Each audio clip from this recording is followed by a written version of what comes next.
Welcome everyone to episode 5 of the bonusXP podcast, the show where two nerds sit and talk about the gaming news and take 5 minutes of content and go ahead and spread it over like a 3-hour period. I'm joined as always by the biggest nerd and fanny flap in gaming, Martin. How you doing, buddy? You really shouldn't say your true feelings about me on the net that you like. It's just not good because you'll lose. You know this. Honesty is the best policy, though, don't you think? Here we go again. How you doing? You alright? I'm good. How is it? I'm glad to see so many people here and listen to us watching talk on Twitchland. Yes, I should probably do the slick host thing because we're 5 episodes in and haven't really started yet. For those of you who are listening to this in wherever you choose to do so, you can watch this podcast live on twitch.tv/lim89 at 6 p.m. GMT every Sunday. We go live, you can get involved with the chat and tell Martin how much of a dick he is for a good 3 hours, and that's always fun. On Mondays, the day after, the VOD goes live up on YouTube, and because we don't have our own custom URL yet, there's many like X's and like symbols and things, so just search bonusXP podcast on YouTube and you'll find us. Then on Wednesdays the podcast goes up on the internet in audio format. You can get us through SoundCloud, iTunes, on Android, wherever it is you choose to listen to podcasts. We're there giving you ear orgasms.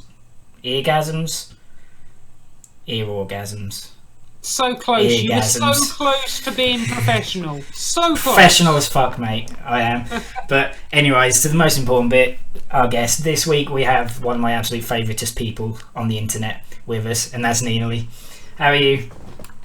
Hi, Lim. How are you? I'm good.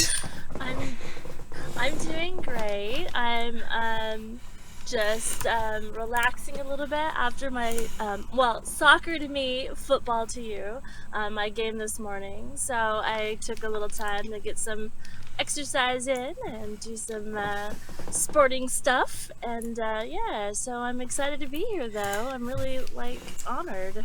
So that one person on the internet who doesn't know who you are, do you want to tell them who you are, what you do, these things? Okay. A lot of people don't know me. So. Lies. Well, my name's Neenali. I am. People like to call me Neens or Neen or Neener, Neeners. But I am I strictly cast PS4 at the moment and do streaming just variety games. I like to play all sorts of games, but some of my favorite games are mostly adventure action games, such as Tomb Raider. I'm kind of notorious for loving Tomb Raider to death, and being a scrub with only a PS4, you haven't played the new one, obviously. I haven't played the new one, obviously. Not long to go. It kills me a little every single day. Every day I go, it kills me just a little. I saw the picture you put on Twitter of you standing next to an Xbox One Tomb Raider bundle, nearly caving into the pressure. Oh yes, and a perfect agent, was instrumental in keeping me from buying that. So losing all your monies. It was very close. I was so close to buying it. But yes, but I love action adventure games, and getting that was definitely really hard for me not to get. So, but I love Uncharted series. I love adventure games, and and just exploring games. Anything that takes intense quality of shooting, right? Anything we have to do a lot of precise headshots and things like that. I try. I try my best, but you're not as bad as mine. Don't worry. Well, I would like to say that it's nice to have a guest on finally that's more feminine than Lim. So. Wow. Fuck you, buddy. You do take the honours of being our first American guest and first female guest, so we'll make you a plaque or something. Or a badge. Awesome. Well, I'm honored. I'm honored to be a guest, even Lim. I mean, To be honoured seriously, means like, you've never watched this before. Yeah, clearly. No, I have, and no, just the fact that you considered me. I mean, I don't consider myself someone that people like want to, I don't know, like I'm not trying to put myself down, but I look up to so many people still, and so for me to be here is just, it's great, and I appreciate it. So Always. So, shall we start with first section of the podcast where we talk about what we've been up to this week, what games we've been playing, what's been going on, and we'll start with our guest. Neens, what have you been playing this week? Oh my goodness, I've been up to a lot. I've been playing a lot of games actually. But one of the biggest things I do is Dark Souls Sunday. That is my day that I play Dark Souls, and it's Dark Souls 2. And I've been having an absolute blast with that. Like, I seriously did not think I was gonna love that game as much as it has kind of gotten into my blood. I don't know what it is about it. I'm a very tenacious person. And when something gets killing me again and again and again, like, there's just no way I'm gonna let that like get to me and let me, quit. So that's probably why I like it so much. I've never played any of the Souls games before, so I've never played Dark Souls 1 or Bloodborne or anything, or Demon Souls or anything like that. So this is my first Souls game, and I've been playing it for a couple months now, and mostly far are you just up on to? Sundays, but yes, mostly just, and right now, like, I just finished killing, I've killed a number of bosses, but the most recent boss I killed was the Smelter Demon. Yeah. And The thing about that whole yeah, section is that's not even the hardest bit. It's getting to the bugger is the hard bit. Getting through that castle is just a fucking nightmare. exactly. I got when I did it. I know. When I did it, I got to the point where I died so many times all the enemies had stopped spawning. So I could literally walk to the boss because I'd had to do that section so many freaking times.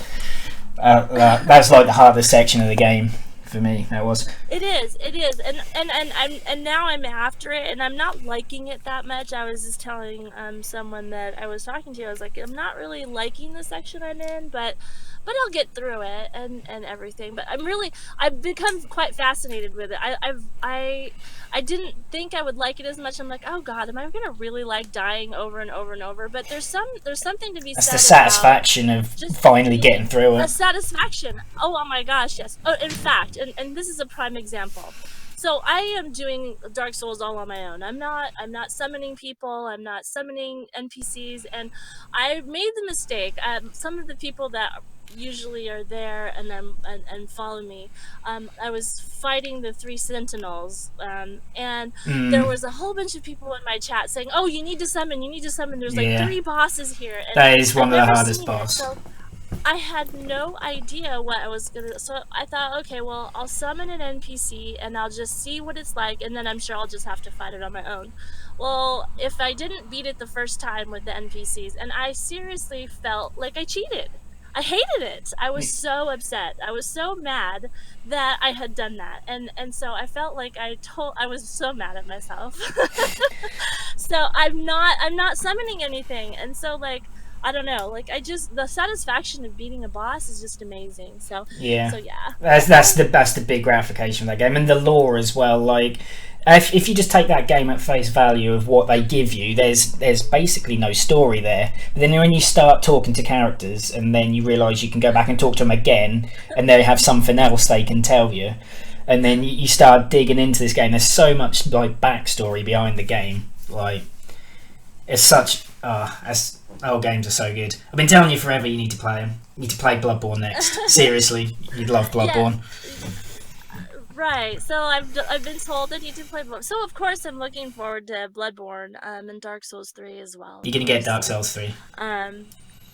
I'm hoping to. I mean, I definitely I'm sure I will. I don't know if I should do Bloodborne before I do Dark Souls 3. I don't know if it will matter or what, but I definitely want to play.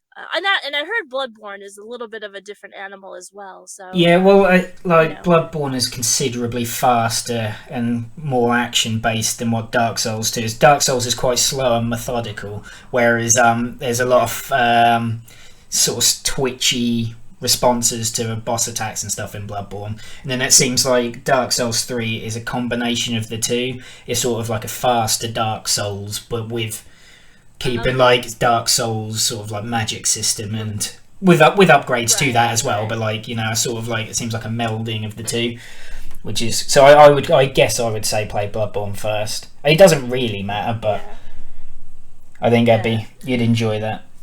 But they're all fantastic. Okay, go ahead. So usually, yes.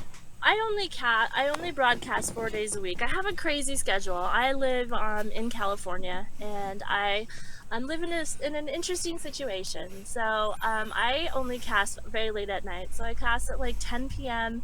Pacific Standard Time until about 3 in the morning ish. Sometimes later if I get really into something. Depends how much coffee you have. I cast.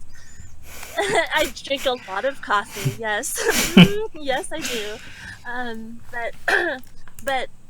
So because of the schedule is crazy, I only cast 4 days a week. I cast on Sundays and Mondays and on Wednesdays and Thursdays. So the other days during the week I try and play other games.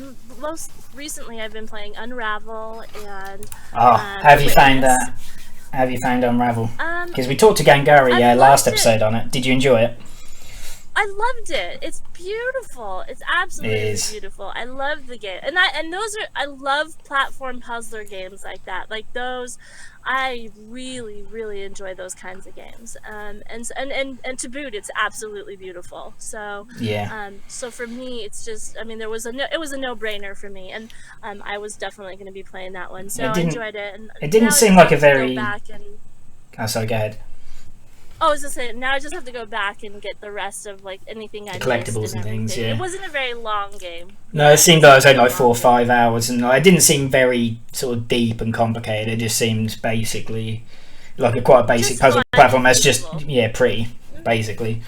Well, I haven't played it myself, but I've watched a little bit of gameplay. But it may be quite a short and not very deep game, but the mechanics so on point. Yeah, a game doesn't have to be long to prove its worth. It's so well made, and the mechanics are so interesting with the way that you run out of your yarn if you go the right way. Yes. Yeah. Right, exactly. So it does really good. So because you're I was constantly worried I was going to run out of yarn. I was like, okay, I got to do this the shortest way possible. So, but yeah, so I've been playing that. I played Firewatch, and then I just started Brothers: A Tale of Two Sons. So another Feels game. And I'm slowly playing The Witness. Like I kind of play it on if I have a little bit of a stretch, like an hour or so stretch where I need to just play something. I'll play that because it's not a game that I feel like people just want to sit and really watch you play, but because it's such a puzzle, it's just a puzzle game. So it's supposed to be quite clever though. It is very clever, absolutely clever. It's interesting, but it's fun because you go through this dynamic of, okay, I think I got it, and then there's people in your chat that are like, oh, I got it, and you're just like, okay, I know you have it. Shut up. I presume that's like anything like that would be. I'm not right. I know I'm not as smart as you, but come on. I suppose a game like that, it's hard for people not to backseat and tell you how to do it. Like the urge must be really strong for people to want to say like the answers for these puzzles. It must be, and especially with me, like if I take particularly long, maybe. That's not like you. So, no, but it is fun, and I enjoy it. But I kind of play that if I have some extra time. There's a lot of games I do with that, but for the most part, really, I've been enjoying the Dark Souls series, Dark Souls 2. So Martin, why don't you tell everybody why you won't play it? Because you're a filthy casual. I was literally about to say, I find it interesting you two gushing over Dark Souls and Bloodborne and things like that, that all the reasons you say you love it are the reasons that I refuse to play it, because I know you're shit at games and you're a filthy casual and you rage when like someone pokes you and then you die. Have you finished your menstrual now? I know that I rage at games, and I've got no problem with challenging games and things that I have to work out. But something that literally goes out of its way before it even come out to say you are going to die over and over and over again, I would not get through that game. I know I wouldn't. It's not my type of game. Have you tried it though? Have you let the game try and convince you that it's fucking amazing? I honestly, no, I haven't yet, because whenever I get little money to be able to buy a game, I don't think any of them have got. I don't think any of them have got demos that I can think of. No, exactly. I will say, if there was a way of just having a free demo of trying it out, I would. This is why I mourn the loss of demos in the gaming industry and the loss of places like Blockbuster and being able to rent something. Yeah, exactly. There's so little of that now. Sadly. There's no way, and like, I would give it a go if I had that option. I would try it, but I feel in my heart that I would just rage, and I might that's the damage beauty a of it. Yeah, PS4s aren't that cheap, sadly. To be fair, you could pick up Dark Souls 1 on PC. It would run on your PC for like £3. I'm pretty sure at some point I tried Demon Souls. Actually, even saying that, we game share our Steam account, and I have it. Yeah. So you can have it for free. So yeah, you do have to bear in mind my computer would have to be able to run it. Dark Souls 1 is an old heap of crap graphically, and that's not an intensive game. Okay, well maybe. Yeah, get out of that fucking loophole. Play If it can run on my computer, I'll give it a go. Yes. If it can run on my crappy old computer that's run by a hamster in a wheel, I'll give it a go. And you're of course going to share that footage with the world via YouTube or something, obviously. Yes? No, I'm not promising at all.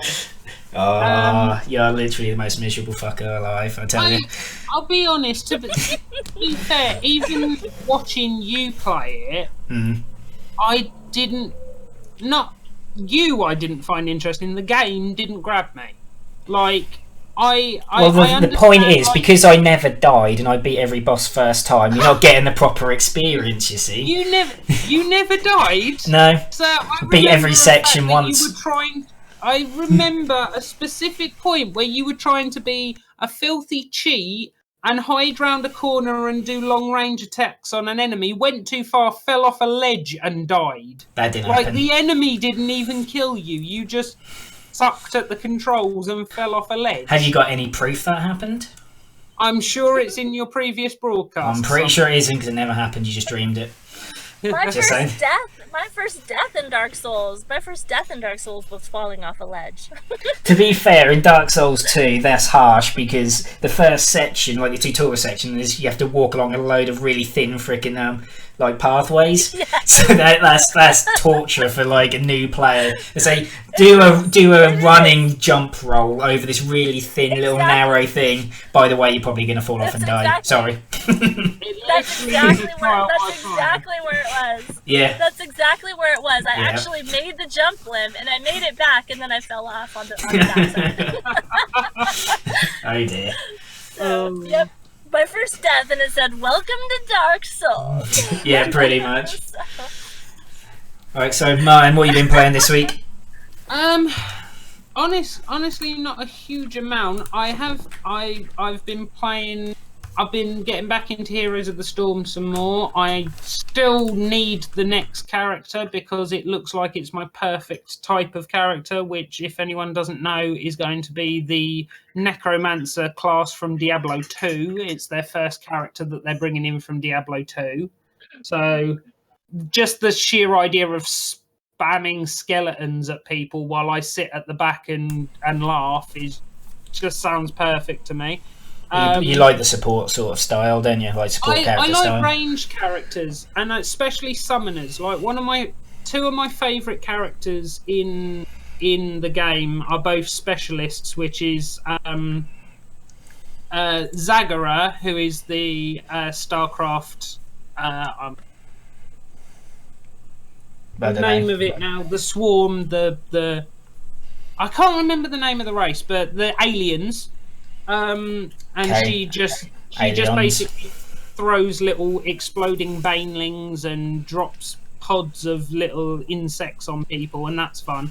And the other one is the shaman, the witch doctor character from Diablo 3, who basically just throws toads and spiders at everybody. Zerg, thank you. Yeah, Twitch chat just said Zerg is the aliens. Thank you, chat, for making me look quite as stupid. I knew there was a reason that we have friends on the internet, because they're all cleverer than us. That's what I'm yeah.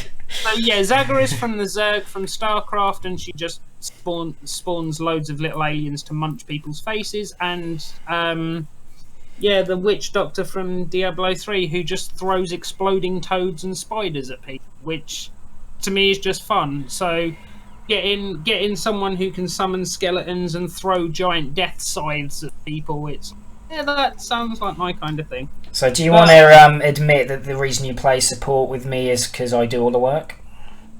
No, the reason I play support with you is because you have no idea how to get out of bad situations, and I need to heal you all the time.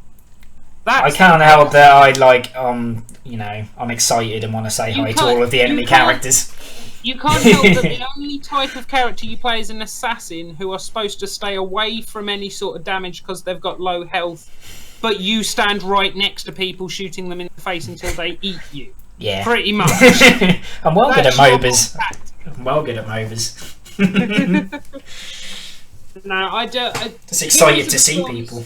Heroes of the Storm is one of those games that I tried just because I've never been a big MOBA player, and I tried it out. I played a bit of Smite before that, and that's about my experience with MOBAs. I tried Heroes of the Storm, and it's one of those games that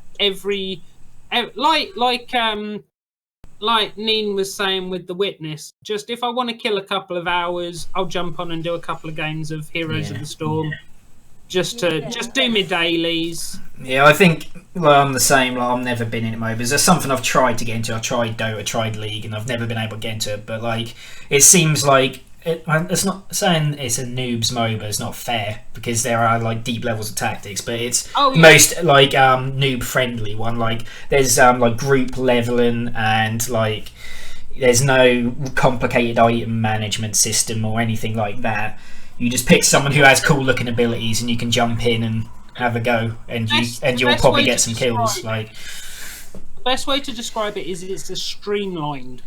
It takes it's very easy to pick up and play, but very hard to master.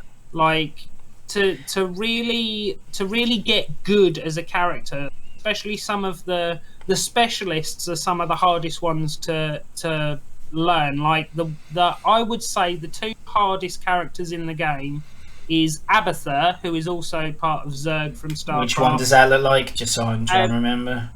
She just looks. You don't see Abathur most of the time. That's the problem. Is that the one that goes invisible? No, Abathur is the one that sits in a pod and basically puts a little drone over the top of somebody else on the team and buffs them. Doesn't actually fight itself. It basically sends more creep down the lane and buffs other people. If you have an Abathur on your team, you're basically playing 4 versus 5 unless the person playing Abathur knows how to play him.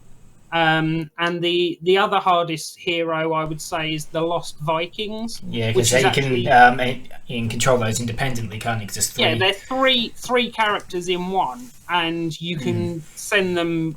You can either keep them together to be really annoying and harass, or send them out to split an enemy team up. And that's the reason why I would never play either of those characters, because those two characters, if you don't know how to play them brilliantly, then you've basically lost it for your team, because there'll be a person down. But I like playing supports. I think my favourite support is the priest from Diablo 3 that they've recently put in, Karazim, who can basically beat the crap out of people whilst healing, because he's an absolute beast, and you can tank him as well. He's one of the most multi-class guys I've seen on there. Or Brightwing from World of Warcraft, who's basically a little fairy dragon, but is the most sadistic character in the game because it has this cute little voice like this, but is constantly saying stuff like, I'm happy to kill you now. I'm so glad you've died. And it's like proper twisted. So I just love that. Okay, I think that's enough MOBA nerd talk. What else have you been playing? I feel like all of the audience across the world has probably fallen asleep at this point. To be fair. Shut up. Well, this isn't Needs laugh confirms. This isn't going to be much more interesting then. I've been fapping over the Digimans. I haven't been fapping. That I believe is one of our other friends on here. I won't say any names. But, Scottish scrub. Yeah, that Scottish one. No, I've been playing the career mode of FIFA, which is I know a lot of people don't play it, but I kind of get into it. I kind of like it. I've managed to actually put the difficulty up to a reasonable level now and still be able to play. So I'm doing all right. I have an interesting FIFA story this week, actually. Just on a side note, I went home and, as you know, there was no podcast last week, so I went home to visit family and friends and things, and I went and met up with someone and played a few games of FIFA. And first game, won 5-1. Who was that against? Remind me. I'm not sure. Who could it have been, you sarcastic cunt? So yeah, that's a FIFA story. There's something to be said about rubbing it in. There's something to be said about I don't rubbing know what it you're in. on about. Don't know what you're on about. I'll take my small victories because we did play UFC as well, a game that I barely know the controls for, and I actually won a match. Out of how many? I don't care. I won a match. You did. That is the small victory I will take. Yes. So you're of course going to buy the UFC 2, so that we can play it every day. Honestly, I am actually, like I was saying to you the other day, from what I've seen of the new UFC game coming out, it interests me because it seems to have fixed a lot of the issues I've had with the UFC games. Yeah. It seems to be a case that any hit that actually lands seems to actually do damage. Yes. And the whole ground game and wrestling and takedown part of it and submissions that, to me, were always very unclear unless you knew the sport which move you should do at what time. They seem to have given a bit of a UI update for people who don't know what they're doing, which means that I can learn it. So yeah, well, the main thing I feel like they need to add is they need to explain some of the systems better for new players, because like people like me, like who understand the sport, I'm not really asked about the tutorials. Like I just need to know, okay, this is how you sweep, okay, off I go. But like people need to understand like why you should sweep, when you should sweep. You know, if someone goes for side control, you should be doing this, etc. Like, you know, they need to explain those kind of systems, because a lot of that was just not there. They just said, oh, to defend a submission attempt, you press this button. They didn't say, if you're in a position when you can go for a submission, when should you go for a submission? Things like that. There's none of those systems like in that game, and I feel like that's why someone like me who knows the sport has got such an advantage. Yeah. In them games, which is nice, because then I get to pound the filthy casuals. So I enjoy that. I think you've now sent chat more to sleep than my MOBA talk did. So congratulations. I don't care. This week they announced all 250 fighters for UFC 2, and we're going to go into detail the pros and cons of every single fucking one, so you can sit there and enjoy it, because that's the most interesting thing that happened this week is the UFC 2 roster reveal. I'll have you know. So yeah, prepare your ear holes for that, people. No, don't worry. The game isn't out yet. When the game is out, that's when everyone can enjoy 3 hours of talking about how fucking amazing the game is. Yeah, and how I spent £3,000 on packs for the new UFC Ultimate Team thing, whatever the fuck that is. So everybody find out what date UFC 2 is coming out and just prepare. Avoid podcasts for the next sort of month. from that point. Yeah, Because that will be all he's gushing about. it really will be. I'm not even joking. Like, I do think you probably get to a point on UFC where you're smashing casuals and you're enjoying it so much, you're probably doing it one-handed and fapping at the same time. that is quite possible. I don't need to block. We proved that. I can just, jab with one hand. Be fine. So what else have you been playing? You been playing anything else this week? Honestly, no. That's all I've really had time to play this week. Fair enough. I thought you haven't played no Digimans, because I know you were getting into that last time. I haven't played any more of that. There is one game that I know it's kind of not what we've been playing this week, but I will be playing when this podcast finishes. Which is Marvel Heroes 2016. Is that the Diablo clone? Yeah, basically. I saw. I watched. Total Biscuit did a stream of it last night, and I need to play free that. promotion there, Jesus. Oh yeah, it's promotion from us. Yeah, this is true. I mean, he did about 3 hours of playing as a little-known hero called Squirrel Girl, Fair enough. whose abilities literally consist of throwing squirrels at people. And to the point where these squirrels can be in their own mini version of Hulkbuster armor. So any game that has that in is an instant 10 out of 10 as far as I'm... Fair enough. It did, what I've seen of it does look quite good. There seems like there's quite a lot of different heroes, like whoever it is that you're into with Marvel, like if you like Hulk or you like Rocket Raccoon or you like Daredevil or Iron Man or whoever it is, it seems like they're in there and you get them, like they're all sort of unique characters. And the other good thing about it is it's completely free to play. Yeah. So, you can buy characters if you want to. You can buy characters, you can buy boosts, but everything can, all the characters can be got through in-game shards. That was some good English there, mate. What? All the characters can be got. That's some shit hot English there, mate. All the characters can be obtained. What did you get at GCSE English? Goddamn grammar Nazi. What did you get in English at GCSE out of interest? Probably higher than you. Did you turn up to the exams? I can't remember. Well, considering the fact that I did English literature at A level. Yeah, exactly. So that's even worse. Yeah, well done. Yeah, you sure showed us. Shakespeare would be proud. Yeah, I'm sure he would. The only person that England ever produced who could write things, obviously, according to the rest of the world. Yeah. Anyway, what were we talking about? Iron Man punching things or something? Yeah, I got distracted.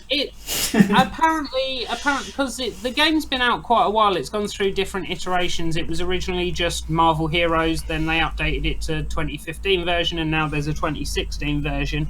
And apparently, a lot of the heroes that, original heroes were considered really dull and boring for the movesets they gave, and they've updated a lot of them.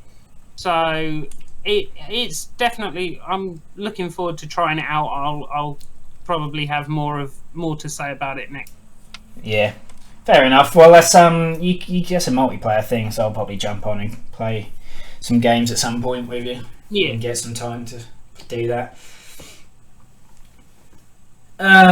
Suppose shall we move on to what I've been playing? Might as well. So I've been playing 2 games this week. I've been playing Far Cry Primal and Plants vs Zombies 2.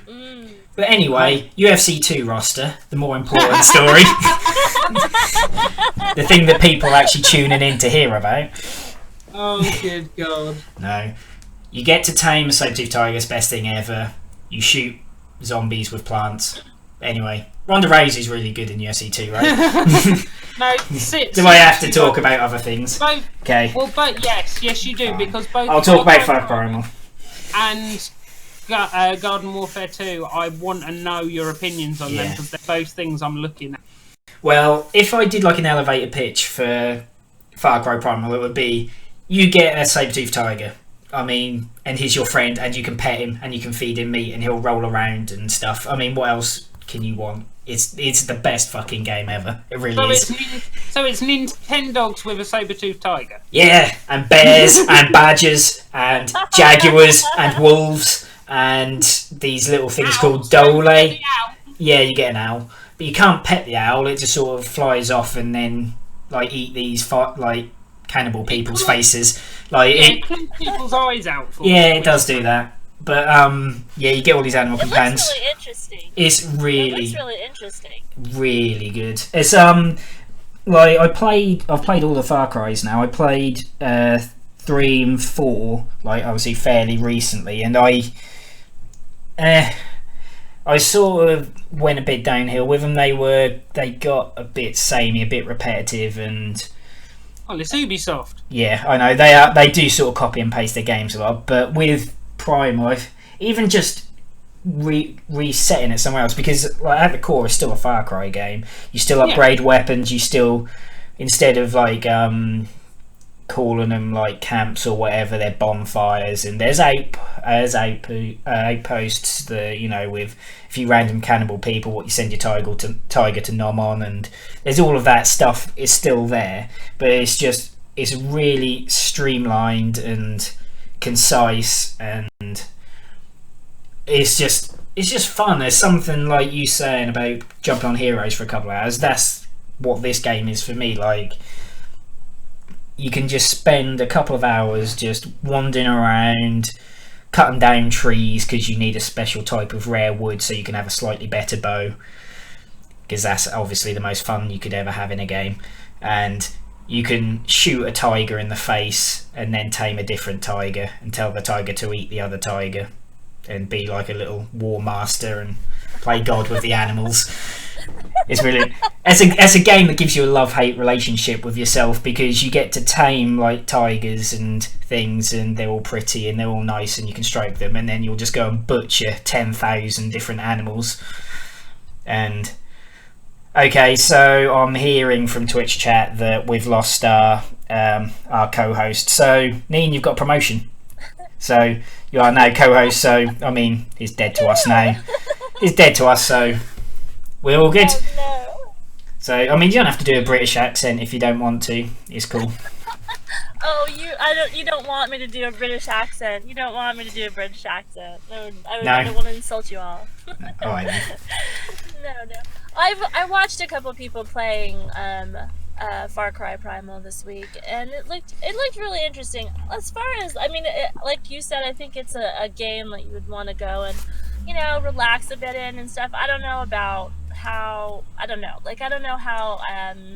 if I'm really itching to play it or anything. It's not something that maybe I would play, but at the same time it looks fantastic, like beautiful and stuff. Like, I saw somebody like flying an owl around. Like, if it was me, I'd be flying that owl forever. Yeah, you use the owl as like a scout, so you'll see an outpost, and that might have like 10 or so enemies in, so you send it out to like check out where all the enemies are, so you can stealth in and sort of arrow everybody in the head without being caught and stuff. Right. And to be fair, I've never played any of the Far Cry's at all either. No. So I think you'd get more enjoyment out of coming at it without being bogged down with the Far Cry bollocks from the old games of like the micro upgrades and the collectibles and stuff like that, because you haven't had to deal with that before. I think you'd probably enjoy it more because of that. But like, the game doesn't really have a story, to be honest. Like, you have a little tribe, and there's 2 other tribes. You're told at the start of the game they're dicks, because one of them, they eat people, and the other one, they set people on fire, and that's bad, so you don't like them. So you just go around mercilessly shooting them all and getting your famous creatures to nom on them and set fire to their women and children, because that's acceptable, because it's caveman times. So that's it for the game, pretty much. There's no real story, to be perfectly honest. But you kind of don't need it. Like I said, the game, like, I've just literally, I streamed it this morning, and I got to a point where I unlocked a skill where you can ride on your saber-tooth tiger. Like, you can sit on it, and it's like Legolas. It's like Legolas. You can wander. You go charging past these little villages with your bow and arrow, shooting people in the face, and it's fucking awesome. It's just that. That's the elevator pitch for it. Like, you can ride on a bear, and like, you can control the bear whilst you're riding it, and you can get it to slash and eat people. It's is so good. Yeah. Yeah, And I mean, I might pick it up at some point. It's just it's something you can wait for. It's something you could wait for a sale for. There's to so be many fair, games.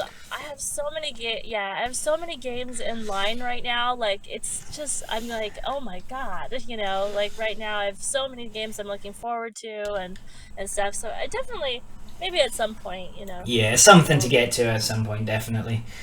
I'd like to point out at this point in the podcast that Twitch chat.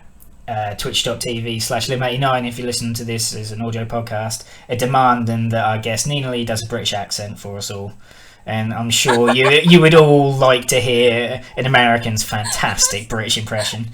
So I mean, we'll just sit here in silence until she does it, and if there's just no sound in your podcast, you haven't accidentally paused it or anything like that, it's because Neen refuses. I don't know what you're getting on about. I don't know what you're getting on. I'm absolutely horrid in doing any sort of accent, so please don't make me. Okay, well, I'm going to edit. We're about 50 minutes in. Okay, I'll cut that out, and that'll be going everywhere on the internet. See, I told you. See? It was amazing. Amazing. Best accent ever. I get as that's the best. The most thing I am able to watch is Downtown Abbey. That's the and I Downton. Why do you Americans call it downtown? Downton. No, I didn't say downtown. I said Downtown Abbey. I didn't say downtown. I know it's Downton Abbey. So. I don't even know why Americans like that. We don't even like that show. It's just a bunch of people with posh shirts. That was a terrible accent, and I don't like to be put on the spot to do an accent, so I can't do accents. It was amazing. So, it definitely won't leave this stream. I sort of promise a bit. Please. Oh please. Definitely. But yeah, so you also play. Yeah, well. You also played what this week? I played Plants vs Zombies: Garden Warfare 2. So I mean, I was going to wait for Martin to get back because his computer died, but as we've said, he's dead to us now, so tough shit. No, he can listen to he can watch the VOD on YouTube on Mondays because, you know, he was on it for about 10 minutes. We had this problem in episode 1, right, where Neko came on and he was Scottish and talking about nerd things, and then he broke our internet. So I think we're cursed. I think that's probably what it is. Our show in general is just cursed. So, oh well, he's dead. Never mind. Let's move on. So yeah, been playing Plants vs Zombies: Garden Warfare 2. I think that's the full title for it. It came like a few days early through the Xbox One Games with Gold program, so I played it a few days early, and there are issues with it, and I can't say for certain if they've been patched yet. So my main problem with it is at its base, it's a class-based third-person shooter. So you have team of plants, team of zombies. Each of them have different abilities. So you have like a zombie, which is like a college football zombie, and he's got a minigun, and he can put out these statue things which you can hide behind for cover and stuff like that. And there's different. Each class has different abilities and stuff. But the main problem at its core that game has is that the zombies are shit. Basically, the zombies are seriously underpowered. Like every time I ever played as plants, always won, and every time I ever played as the zombies, the plants always won. There's this plant called Rose, who's kind of like the assassin style character in MOBAs, where really powerful below health, but she can get in and out really freaking quickly, do shit tons of damage and be gone. And none of the zombies have anything they can do to deal with it, and that's the main problem the game has. It's a pretty game. It's the first one. Did you play the first one? I was on PS4. Well, I haven't played much of it, to be honest with you. I mean, I played some of it, but I haven't really played a lot of it. Just kind of, it was kind of like a thing for a little while, and they're like, oh, everyone's gonna play this. I just kind of played it, but I didn't seriously play it. So, Look who comes crawling back, thinking that he can have his previous post as another host of the show. I mean, it's too late. You've been demoted, mate. Neen's promoted, so you know. Well, Doing a hell of a job too. Yeah, she did a British accent and everything. It was amazing. She did a better British accent than you can, so Awful. I mean. well, Oh please. this is what, our 5th episode, and that's the first technical issue I've had, and you nearly ruined the entire first episode. by dying multiple. Hey, that was Neko's fault. That's slander, that is. Neko broke our internet. I'm not having any of that shit here. Oh, sorry about that. It's fine. No one noticed. It's totally fine. We'll edit around it. We'll just totally edit around 20 minutes of missing host. Be fine. So yeah, like, because you said you're interested in about Plants vs Zombies Garden Warfare 2, didn't you? So yeah, I'll just super quick go back. It's you played the first one, right? Yeah. So it's more of the same essentially. Like the first one that came out was a budget title. It wasn't full price. It was like, I think it was 30 quid. I think 25, 30 quid. Like that. And this one is full price, so it's like a 40, 45 quid game. And to justify that, they've added a shit ton of new modes, shit ton of new classes. There's like a proper overworld hub where there's loads of different bits and pieces you can do. There's sort of a story, there's sort of quests you can do and stuff. There's characters you can talk to and interact with, and there's this overarching story of there's an evil zombie and the zombies won, and like you're sort of like the resurgence. I could do a shit pun about a grassroots resurgence, but we'll rise above that. God. We're totally like this is spending too much time with you lot because the puns are just ridiculous that I have to deal with on a daily basis. But yeah, so like you have this sort of resurgence thing, and like there's plants of fighting back and all that, but that's all. It's all sort of cosmetic to the core gameplay, which is what sells the game, and that's where the problem is with this, because the plants are overpowered. Horrendously overpowered. Really? Yeah, the zombies are shit in this game. Like they're not even close. I've not played a single game of zombies in one, and whenever I've played as plants, like they've not even come close to our score streaks. Like I haven't really had any close games with, like, even on like basic team death matches, we've always been like 15 kills clear. Essentially. What classes are the zombies? So they've got a lot of the standard stuff. You've got the standard zombie with a machine gun. You've got an engineer which has got a shotgun and can put out like this healing, like spinning lasery thing. Well, it can heal basically. You've got the jock one, which is it just got a minigun and it can put up these like little statue things to protect you. You know, to use for protection sort of thing, like shields and stuff. Trying to think of what new classes there are. They're the standard range of different, you know, classes you expect. But the problem is there's two classes, in my opinion, in particular, that are horrendously overpowered. And until they're nerfed or the zombies are buffed, the game's never going to be balanced and fun to play.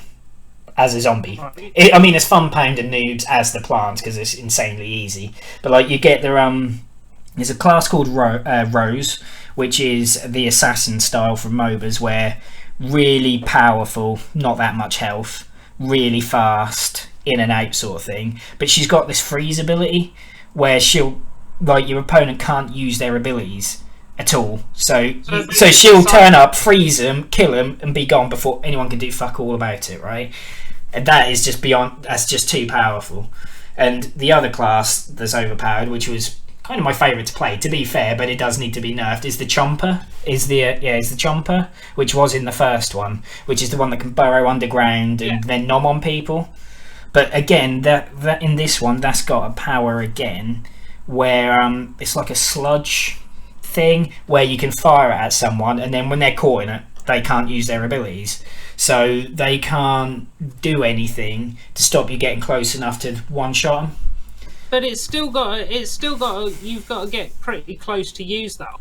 No, because you can burrow underground and stuff. So like, it's anyone who vaguely understands that class can just wreck with it. It like both of the because they've got this corn on the cob thing, which has got like 2 machine guns and that, which is all right, and There's a few other. There's like this one which has got like this cool laser and stuff. Like there's some alright classes as well, which I've seen do quite well in other hands. But Rose and the Chomper just dominate in that game. See, from the only game the only thing I've seen of it was a little bit of gameplay I watched yesterday, where someone was playing the like superhero zombie.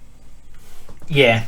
Yeah, and I mean, they won as the zombies. They seem to do pretty well, and the way they described it is that every class in its own way seems unbalanced, but in a weird way, because they're all overpowered in different ways, it balances. Yeah, like, but the problem is none of the zombies are good.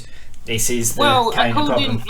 According to what I watched, like so the only one he doesn't like is the scientist.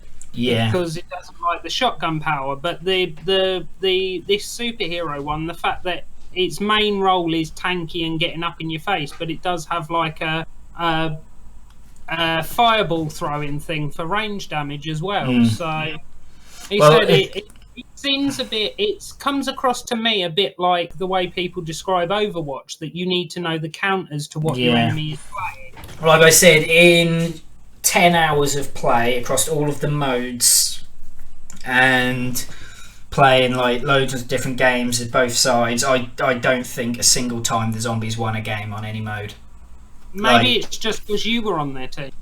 Hey, fuck off. That's not nice. It is true. That is a fair point. It could possibly be my fault.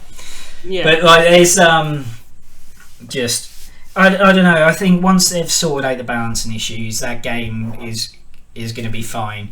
But the problem is that's a full price title, and it hasn't really been marketed that much. There's Division round the corner, regardless of whether you're interested in it. That's everything you see everywhere at the minute. And obviously Dark Souls as well. Like there's barely been pushed as like a game, you know. From what I've heard, what a good thing about it is that the sticker system has been sorted out from the last game. It's a lot. They give you money at a lot quicker rate. So the sticker system, to anyone who doesn't know, is their way of unlocking characters and abilities which you can use in the standard horde mode, which is your standard Plants vs Zombies mode, but in 3D essentially. And that's been upgraded a bit as well. So you have like boss waves, and you can go 4-player co-op now. And you can, if you're playing it by yourself, you can have 4 different plants, and you can switch in and out between them with a press of I think it's the bumpers. So you can compose a team of like with different abilities and just switch in and out as you see fit, which is really cool. And you can obviously play online with your friends and do that. You have boss waves, you have like different compositions and stuff, and it's good fun. Like as a standard mode, but you get these sticker packs which you get like different defenses which you can use against the zombies and stuff, and you also unlock characters which you can use in the multiplayer, and these characters are variations of because every character in the game is already unlocked for free, and then you get these variations which have different like abilities. So you might have one character which now can do, say, freeze damage or something like that. The one I saw was a variation of the Rose character you were talking about, that you could actually, with its normal attack, you could hold down the button to charge it up to make it a larger. Yeah, I have seen that. I didn't have that character myself because, like I say, I haven't got that many packs yet, so I haven't got that many variations of characters. But like in the first one, like they scale back how quickly you could unlock those packs to encourage microtransactions, because EA are dicks. But they seem to have learned. But they've scaled it back a lot in this one, and you can unlock like the mega pack, like the top custom pack, which guarantees you a character. I think it's about 6 to 7 games of play will give you enough coins to get that. Yeah. So that's reasonable. Do they? Don't they?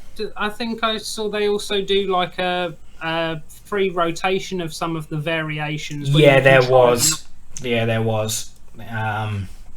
was one of the little zombies the really short dudes. I can't remember what class they were called now. The imps. Yeah, that's it, imp. Yeah, there was a variation of that which was for free. I think so. There was a variation of the chomper as well at one try for free. Yeah, quite possibly. But yeah, I think in terms of whether I'd recommend it, I think wait until balancing has been sorted out.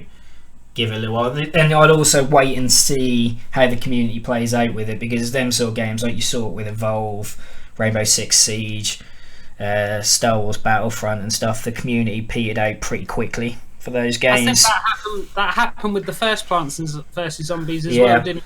Yeah. The community just died. Yeah, because they didn't really promote it all that much, really. They put out a few cool trailers, and then that was the last we saw of it. So I think just give it a couple of months, see if people are still playing it, see if some of the issues have been fixed, and then see. Yeah.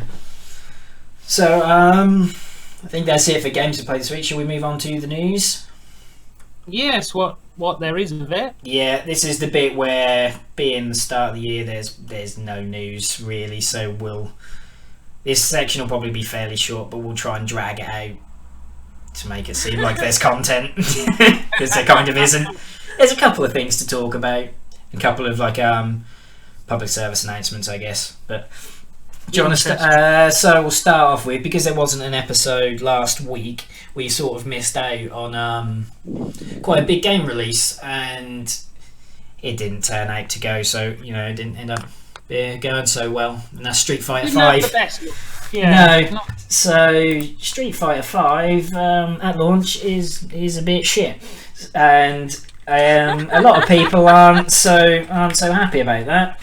Like, from what I understand, there's no modes at all. There's this one online mode that doesn't work, where you can sometimes punch people if you're lucky, and you sit there for about 3 hours and wait for a game, and that's about your lot.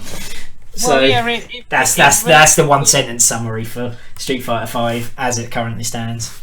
I think it released with the menus having most. It did have a menu, yeah. Yeah, most of the modes though were greyed out, saying to be coming, and then a vague month when it might. What a fucking cock block that is for 45 quid to say. That story mode. That's I don't know why games do that. I mean, I don't know. I guess they just want to get it out. But for me, I would rather have a completed game. Come on. I don't know. It's just not enough for me to do that. I seriously, for maybe some little things, sure, but not major sections. The modes that are in every single fighting game ever, like a story mode and an arcade mode and a working online mode. I think online's working okay now, from what I understand. Most of the server issues are, I think, okay now, from what I've read. But there are still admin issues. It's basically like they released it in an early access state, but wanted you to pay full price for it. Yeah, well, that's I don't know if any of you guys out there watched the Jimquisition, Jim Sterling show, but there you go, more free promotion. Not that he needs it, but he talked about it, and he coined the phrase triple access, because essentially this game is an early access game. It's a game where the gameplay's there, but the modes just aren't yet. But the difference between most early access games and Street Fighter V is Darkest Dungeon was 13 quid. Yeah. Street Fighter V is 45 quid. Do you know what I mean? They're charging you full price for a game that isn't done yet. And they haven't bothered putting all the pieces.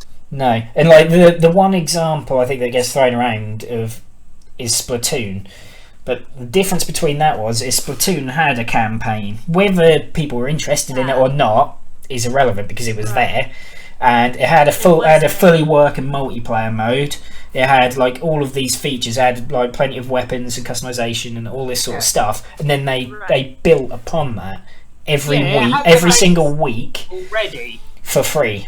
And whereas Street Fighter V hasn't got any of those features. That's the point of, say, of Splatoon. But you have one map, one mode, and one gun, and then say, oh, that story mode, you'll get that in a bit. And those other guns, you'll get that in a bit. The other maps, you'll get that in a bit. But this, all of the stuff was already there, and then they added upon it. Whereas this, the stuff isn't there at the start anyway. So Right. It's just more cynical, cash grabby crap to. but you did know that you can get the season pass for new characters for like all of the 4 new characters. You can buy that now for £40. Of course you can. Not that the game's finished yet, but you can buy extra stuff for when that game's finished, because that's a good deal. You can pay for wishes and promises of what we might do in the future. Yeah. Well, like their counter argument was, we wanted to get it in the hands of people who are going to be playing at Evo and these tournaments and stuff, but it's not good enough. Surely the players who are good enough to enter these sort of tournaments, they're on a smaller circuit, right? Why can you not get them in the beta? Why do you not give them a beta build of the game so that they can be practicing, and then release the full game when it's ready? Because the average consumer who's going to play that game isn't going to be playing in Evo or these esports tournaments, are they? Like, that's a small circuit of phenomenal players at that game. So why are they not getting... I'm sure they're part of the beta and part of the alpha and stuff anyway. So why are you not getting builds in those guys' hands if that's what you're worried about? So that they can be playing it.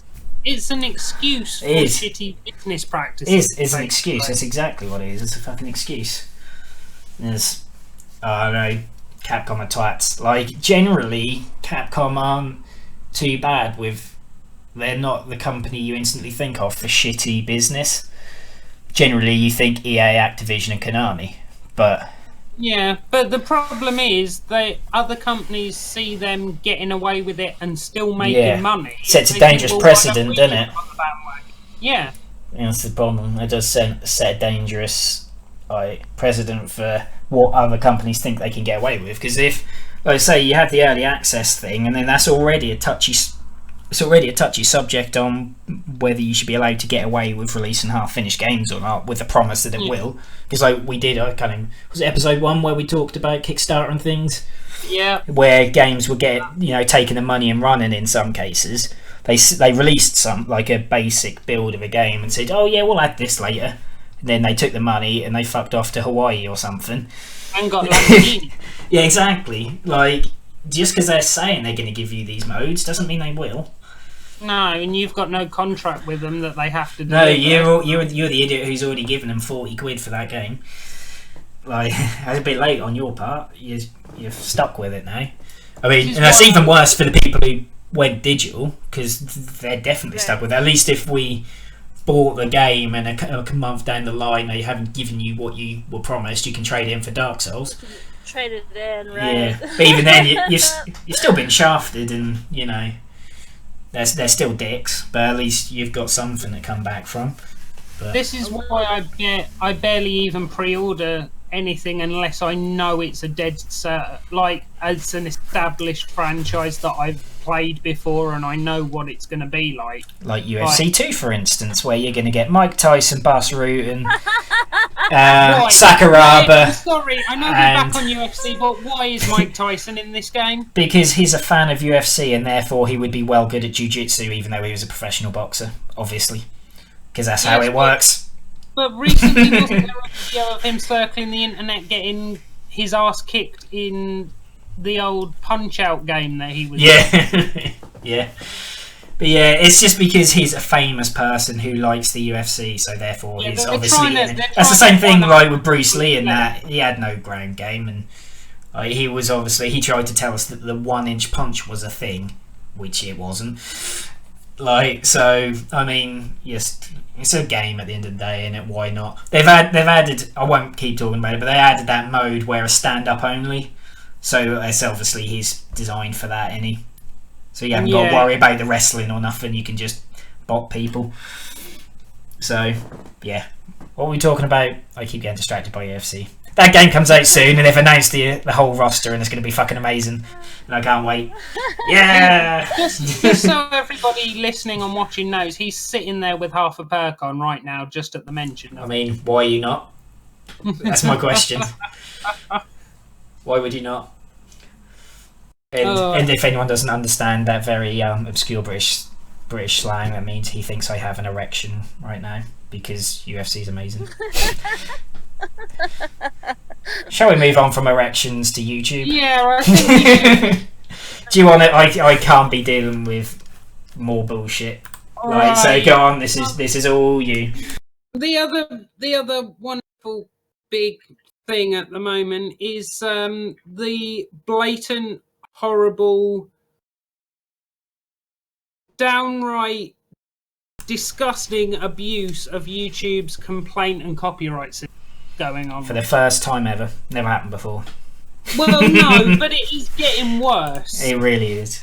There are so many companies that seem to think that, oh, we can make money off of other people's crap because YouTube basically doesn't defend anyone who's using things under the fair use laws.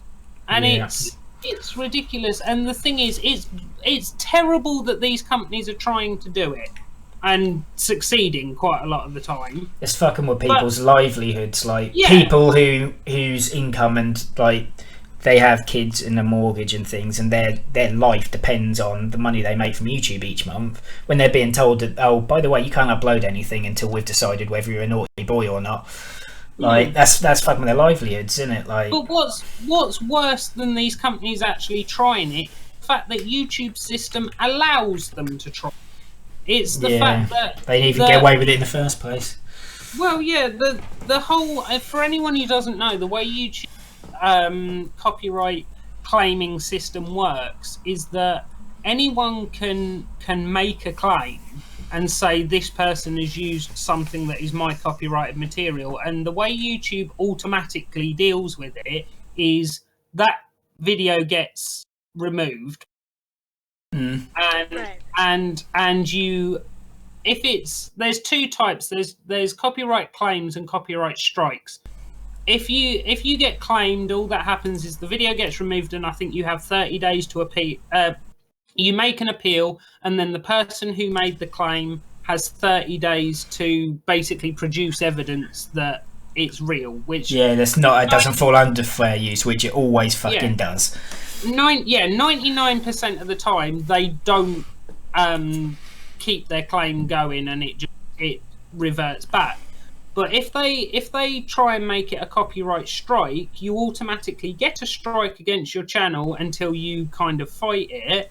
But if you get 3 strikes against your channel is automatically deleted, gone, and you lose it.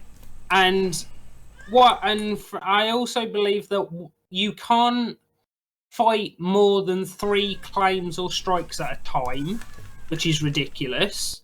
And it all seems to be geared towards the person that's doing the claim rather than the person who's getting their content fucked with, basically.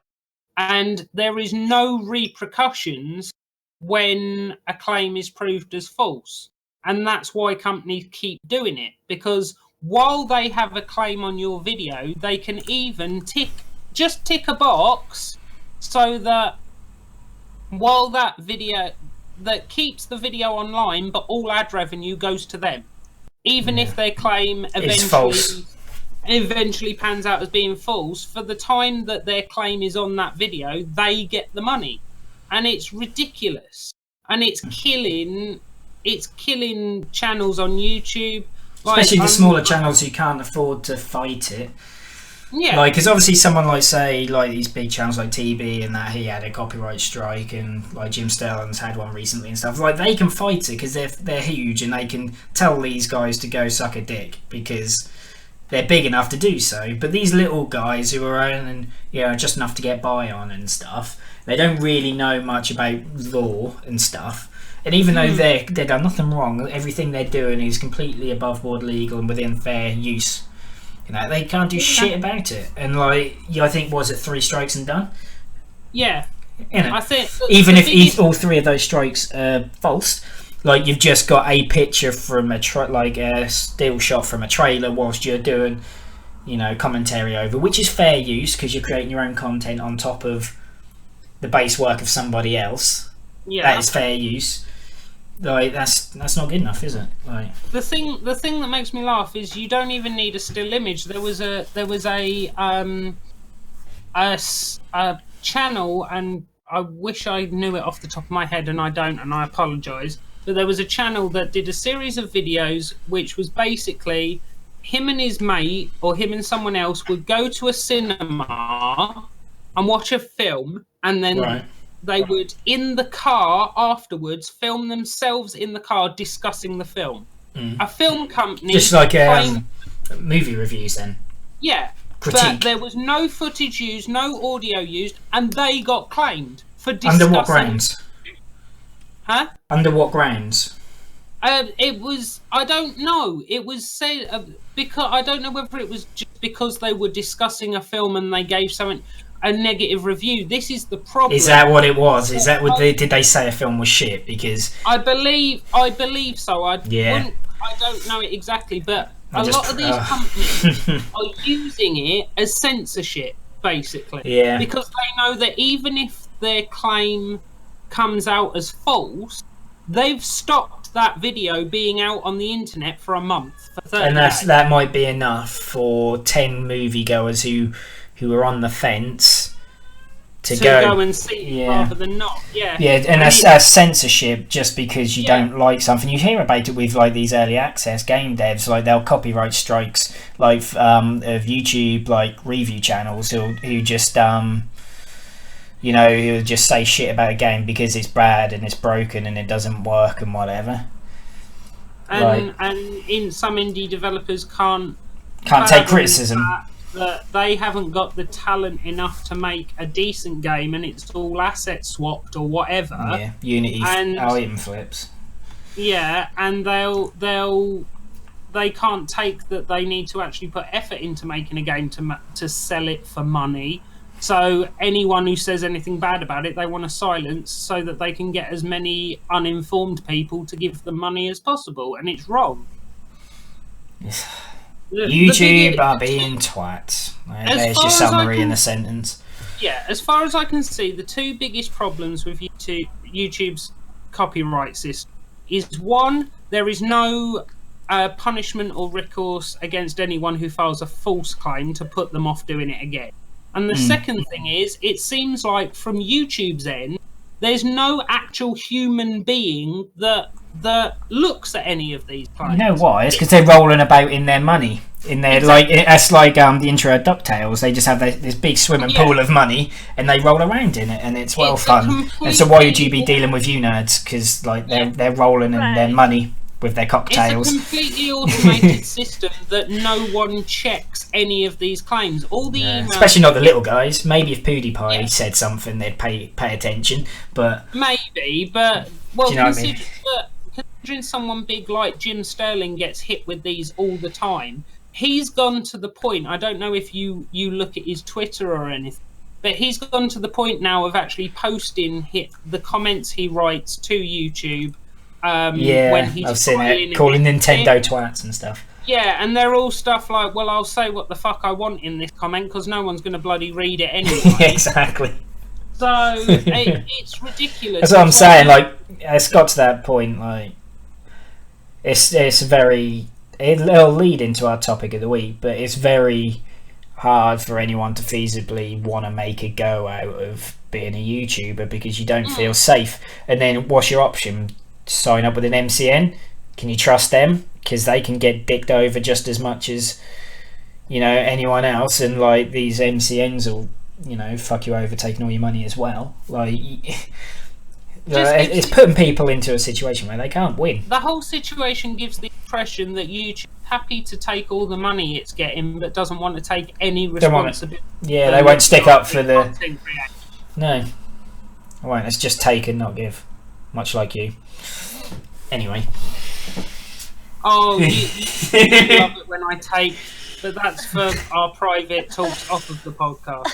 Anyway. Yeah, so I should point out the disclaimer that's being pointed out in Twitch chat. Note to viewers: do not dive into piles of money. bonusXP podcast will not be held responsible for injuries sustained. And let's be honest, if you dive into piles of money, you can probably afford the bills. Moving on. And that's from the man that we've so kindly dubbed as the shit steal and toss pot in his guest episode that he turned up. in this instance, he wins comment of the night. So yeah, this is true. Yes, that is Owlbear, friend of the show and man who stole my game idea, but I never mention it. Moving on. Not that you salty or anything. No. Never. I haven't. No one knows that story. I've never said it. It's something I keep close to my chest. Very personal. Yeah. Moving on. I think we should move on. So from this point on, it is just basic announcements. So Twitch, you got a new feature which is pretty cool. It's what's their actual, what are they actually calling it? I'm just scrolling through it. That's it, chat replay. So do you want to tell the good people what chat replay is? Basically, which is, I think, is a really cool thing. I think on the VODs now, you're able to see the chat now that went along with the recording, with the broadcast. And so, which I think is phenomenal, because basically you get to go along and see what that caster is responding to and laughing about, and going back and forth with that person and it really is. I think it's great. I mean, I think it was definitely lacking. Like, I always hated watching a VOD. I'm like, okay, what the heck are they talking about? And only seeing half of the conversation. Yeah, couldn't agree more. For this, for these smaller channels who are like super interactive with their community, and like, you don't know what the hell they're on about most of the time. You don't know who they're talking to. You don't know what they're replying to. If they're laughing at a joke, you just think they're crazy because you can't see what they're laughing at. So it all makes sense, I think, and I think it's long overdue. But I think, like, for you, because when you stream on PS4, you have your chat up on the screen anyway, don't you? So I presume for you that's already been there anyway, I guess. Well, it is in a sense. It has been in a sense, yes, because I leave the chat up there because of the way I have to stream. It's easier for me, and I don't have, I can't. I mean, I do look at my chat on my phone sometimes, but it's not very reliable sometimes. So sometimes I do have to rely on that small window that I have when I'm playing the game online. But now, like, I feel like I could take it off if I wanted to. But I didn't have it on there for the purpose of people being able to read chat. I had it on there for my purpose. But I always thought it was nice because I go back and I watch my VODs to see, okay, what can I improve on? What can I do better? What did I, things like that. And so when I do, I appreciated being able to see what the chat was saying. And how you react to things. Right, exactly. And what I miss. And all the times that you ignore our messages and you hate us. No, I don't ignore what I miss. And I've even gone back and I've contacted people that have said something that I missed that I wish I would have addressed, and I was like, I'm so sorry I missed that, and I really wish I would have been able to see that, and I talked to them about it, and so for me it's kind of nice to go back and do that, and I think it's a great feature. I also read that it does like mods can go back in and take things out. I read that too. So like if someone got in some offensive comments and was trolling and stuff, they can actually delete that from the VOD. And like I imagine for smaller streams that's kind of not that big a deal. But if you're like a bigger channel where say a few hundred people are going to watch your VOD, then that's a really handy feature to help moderate it and keep it clean for say younger. If you're, say, a Minecraft streamer or something, and some younger kids are going to be watching your VODs, and then you get people coming and talking about willies and boobs and things, you can get rid of it. So. But that's all your chat is, Lynn. Yeah, but I'm set to mature, so it's totally fine. Oh, okay, all right. Come on, got yourself covered. Damn straight. But yeah, cool new feature. That'd be nice for. People who want to catch her on VOD, if they miss their favourite streamers' streams, they can go back and they can feel like they're actually watching the stream live almost, because they can see what they're replying to and all that kind of thing, which is nice. You can basically get both sides of the conversation. Yeah, that's the same as essentially if you're watching the stream as a lurker, basically. So it's going to be nice. Next thing, we've got Power Glove 2: The Revenge. So this is just a patent filing. So companies file for patents all the time. They sometimes never end up becoming things.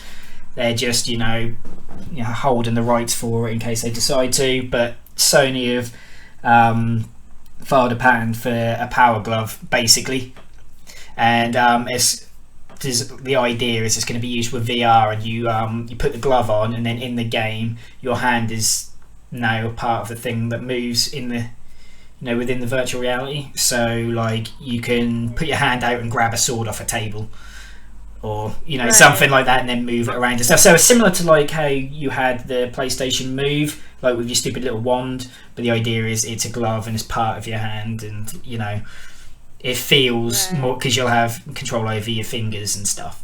I think that's the idea they're going with. Like, I've got to say, if this becomes a real thing, how long before someone mods it to work on the PC and to work with the blanket? yeah. Yeah. What's it called? Yeah. What's under the blanket? Yeah. And just It's gonna be a VR porn is going to have a field day. Yeah.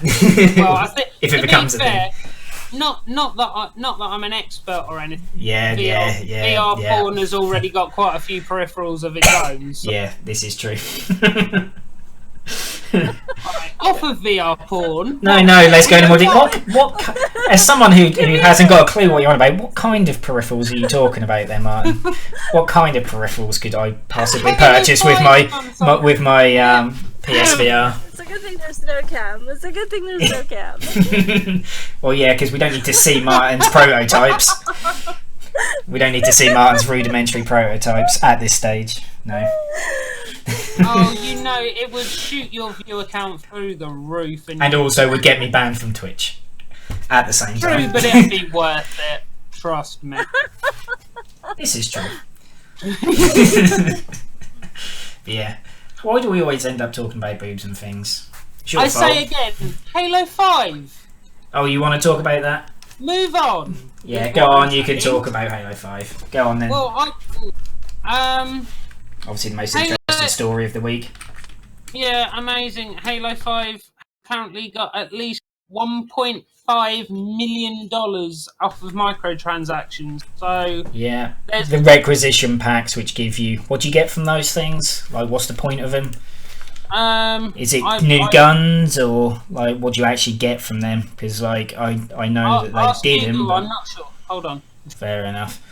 I don't play Halo, do I? I don't have an X. No, because you're a scrub. But yeah. They've made a lot of money off of microtransactions. Yeah, it's the essential thing. So that's got it into Bungie's head. Not Bungie anymore. Is it 343? And it's got into their heads that they can get away with putting microtransaction into a game that doesn't need it, and nobody wanted it to be in because stupid 10-year-olds who aren't old enough to be playing Halo in the first place have took their dad's credit card and bought all the things. So, Pretty much. And also Twitch chat just put in a message that may have beaten Owlbears of build it and they will come. that may well be Owlbear, so yeah, so yeah, just pissing me off. These companies are not going to learn if you Muppets out there keep giving them their pennies. Just stop buying their bullshit, and then they won't make it no more. People the reason Dead Space 3 had microtransactions to get gun mods and crap is because people were giving them money for gun mods and crap. So Stop it! So it's the person who's going to go bankrupt on UFC 2's Ultimate Team. Yeah, but that's totally fine because I'm going to take my dad's credit card and spend his money and then pretend that I didn't know what I was doing. I'm going to pretend I didn't know what I was doing, and then I'm going to write an email to the Sun saying I was misled by these evil video games and that I was, told off I was corrupted by the man, and I'll send a picture of me with a sad face and maybe like an artificial tear, and then I'll make loads of money from the story, and I'll also maybe get away with it because maybe Sony will give me the money back. Who knows? I really hope that's how you get away with it. You saying you were corrupted by the man. Yeah, you. So I'll totally get away with that. That'll be fine. It happens all the time with FIFA. Why the fuck can't I do it with UFC 2? I deserve to. That game is coming out soon. That they've recently released the roster of 250 fighters for. Oh, shut the hell up! Fine, God, be a boring nerd. Jesus. So, shall we move on? Last bit is we'll just do a PSA for the free shit you will be getting this month on Xbox Games with Gold and PlayStation Plus for March. Was there something you wanted to say? Sorry, I thought you were going to say the ironic bit of news that happened. Well, we can do that afterwards if you like. Yeah, go on then. I've already typed free shit into the Twitch thing splash screen, so it is written, so it's too late now. It's effort to change that. Damn fucking right. And this month, for the first month since I can pretty much remember, really, Xbox has a better lineup than PlayStation does. And it's always been the other way around. So Xbox users this month will be getting Crime and Punishment, which is the Sherlock Holmes game, for free, and they will be getting Lords of the Fallen for free. And then on Xbox 360 they'll be getting Supreme Commander 2, which is a RTS, and the original Borderlands, which anyone who's interested in will have already played about 5 years ago.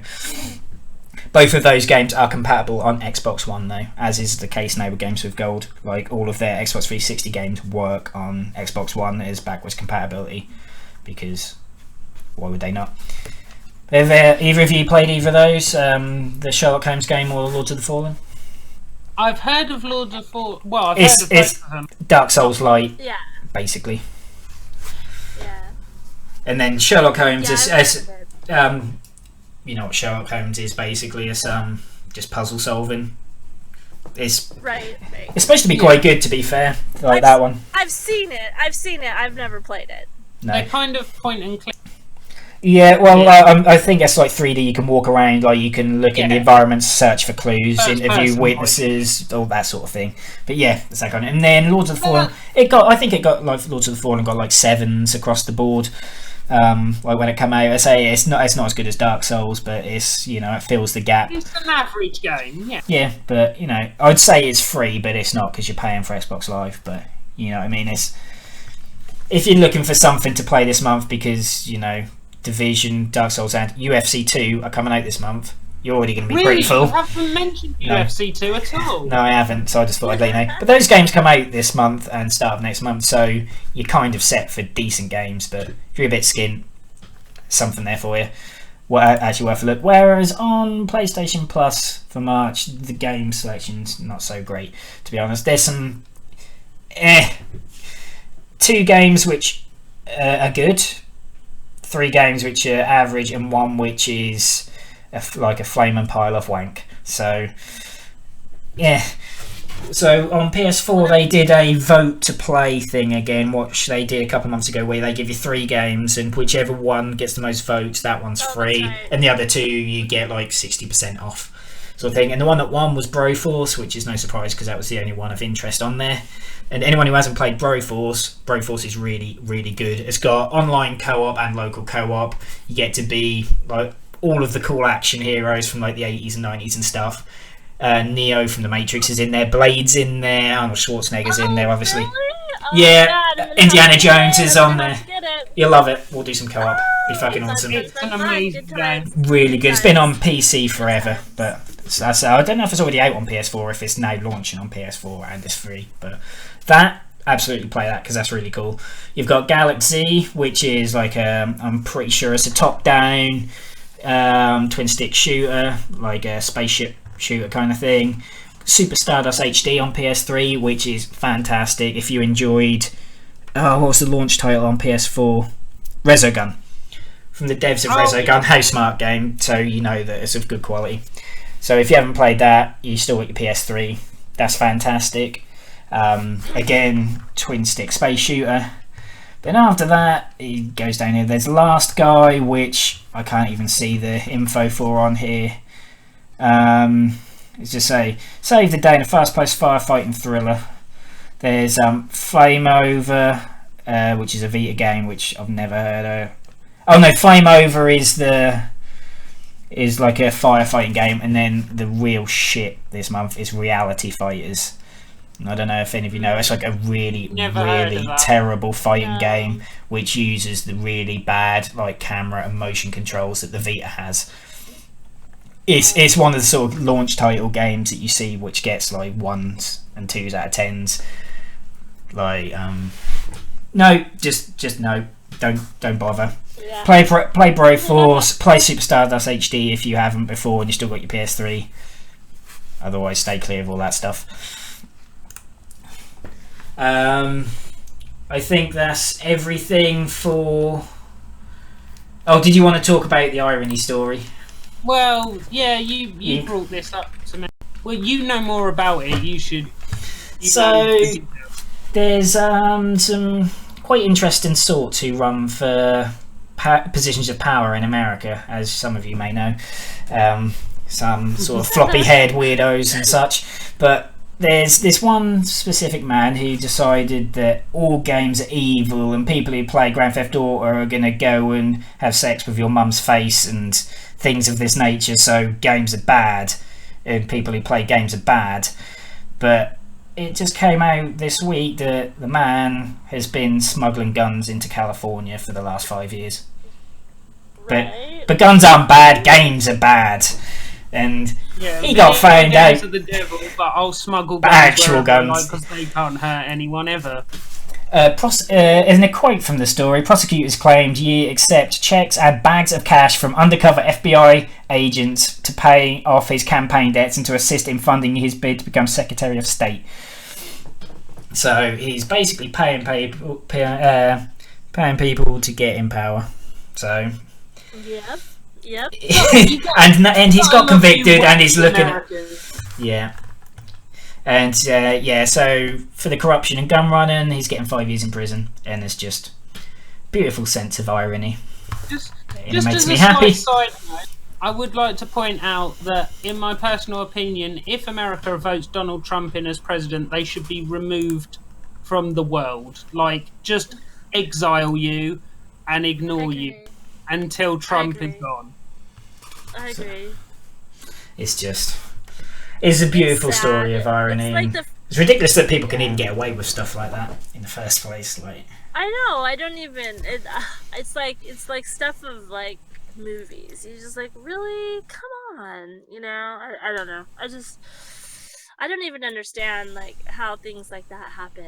It just seems so. It seems so unreal that it. I mean, I know it happens. I know I'm naive like that, but it's just stupid. Like I just. yeah. It's infuriating. It's the light-hearted story of the day, you know, gun trafficking, you know, happy. And now, for this week, all you beautiful people get to experience a new segment, something that even Neen doesn't know about because we wanted it to be a No. surprise.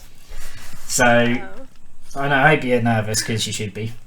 So it's an episode of lovingly called the Nerd List.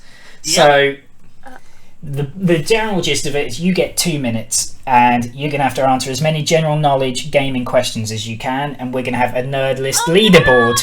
We're gonna have a Nerd List leaderboard, and both of us are gonna do it as well. And each week our guests are gonna jump up and have their go at it, and we'll have leaders and. I don't know, maybe we'll give the winner a badge at the end of each.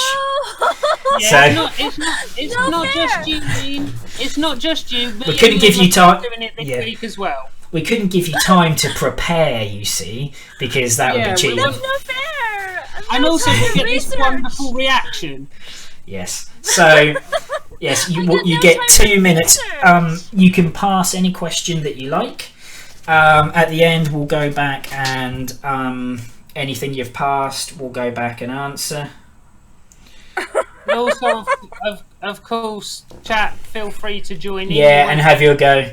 Wait Like and see. I say, you get 2 minutes. You can take as long as you want on a question, but if something doesn't come to you, go for it. I'll just pass and move on to your next question. In terms of audio, you won't hear music in the stream. I'm going to add that as an audio bonus for the podcast listeners. possibly not this episode, maybe next time, I need to do basically the countdown theme, but without using the countdown theme because of copyright, essentially. Yeah. So what kind of questions are we talking They're about? Easy ones, like how many PlayStation consoles have there been? Oh That'll my be- god, okay.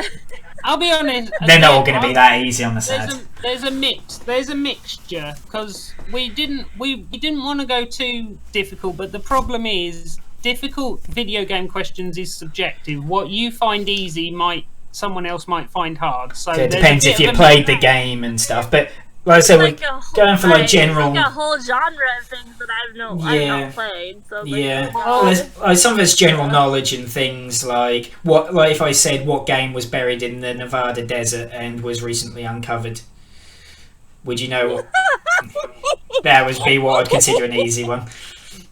Okay, This is going to be interesting. this is going to be hard. So are we? It's gonna be Should we? awful. I'm in charge of the timer, and I'll keep count of the correct answers. Should we let Neen I've go already read. last? You can do mine first if you like.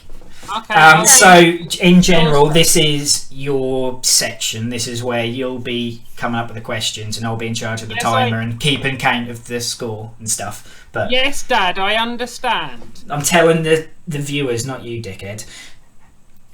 No one cares what you say. But but this week, because it's the first one, obviously we're both gonna have a go. Because if I'm not top of the leaderboard, this is the first and last time we're doing the nerd list, obviously. Yeah, cool. Because what's the fucking Right. point? If you beat me, You already know the questions.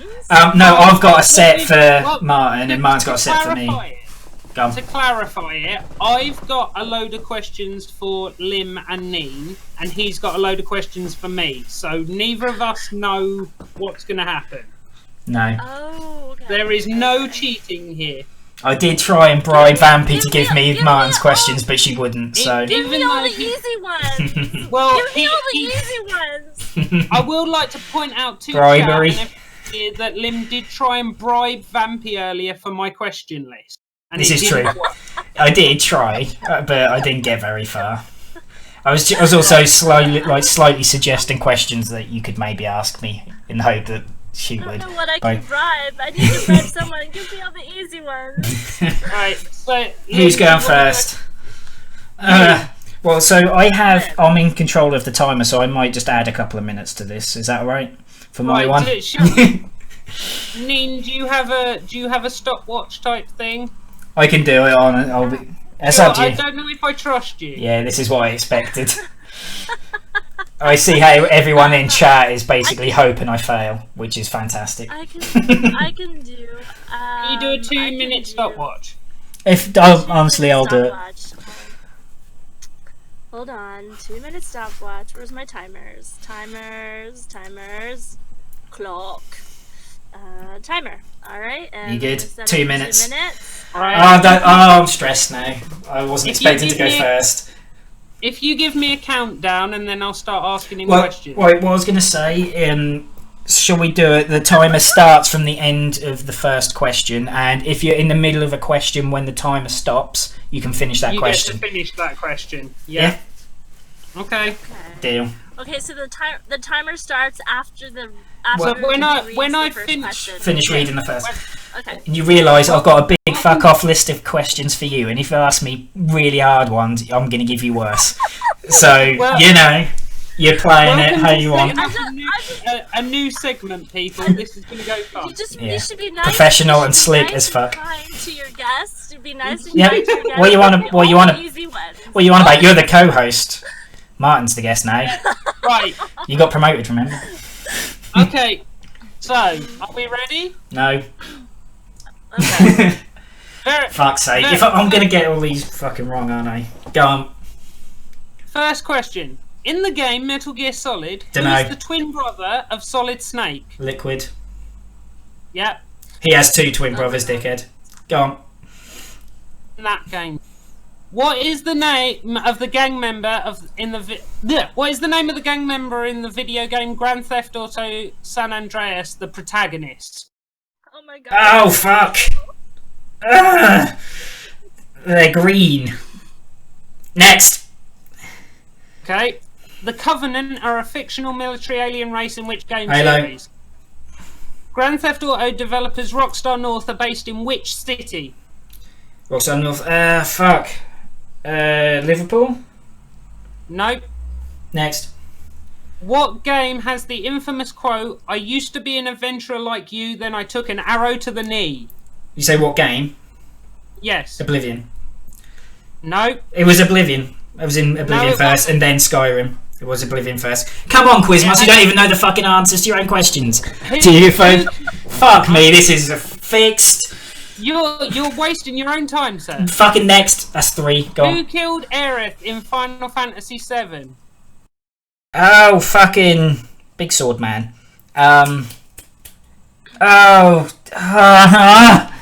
Twat. Next. What was Lara Croft's original name during development of the first Tomb Raider? Dunno. Tits McGee. Next. No. 30 seconds. 30 Fuck, seconds. really? What is I'm on 3.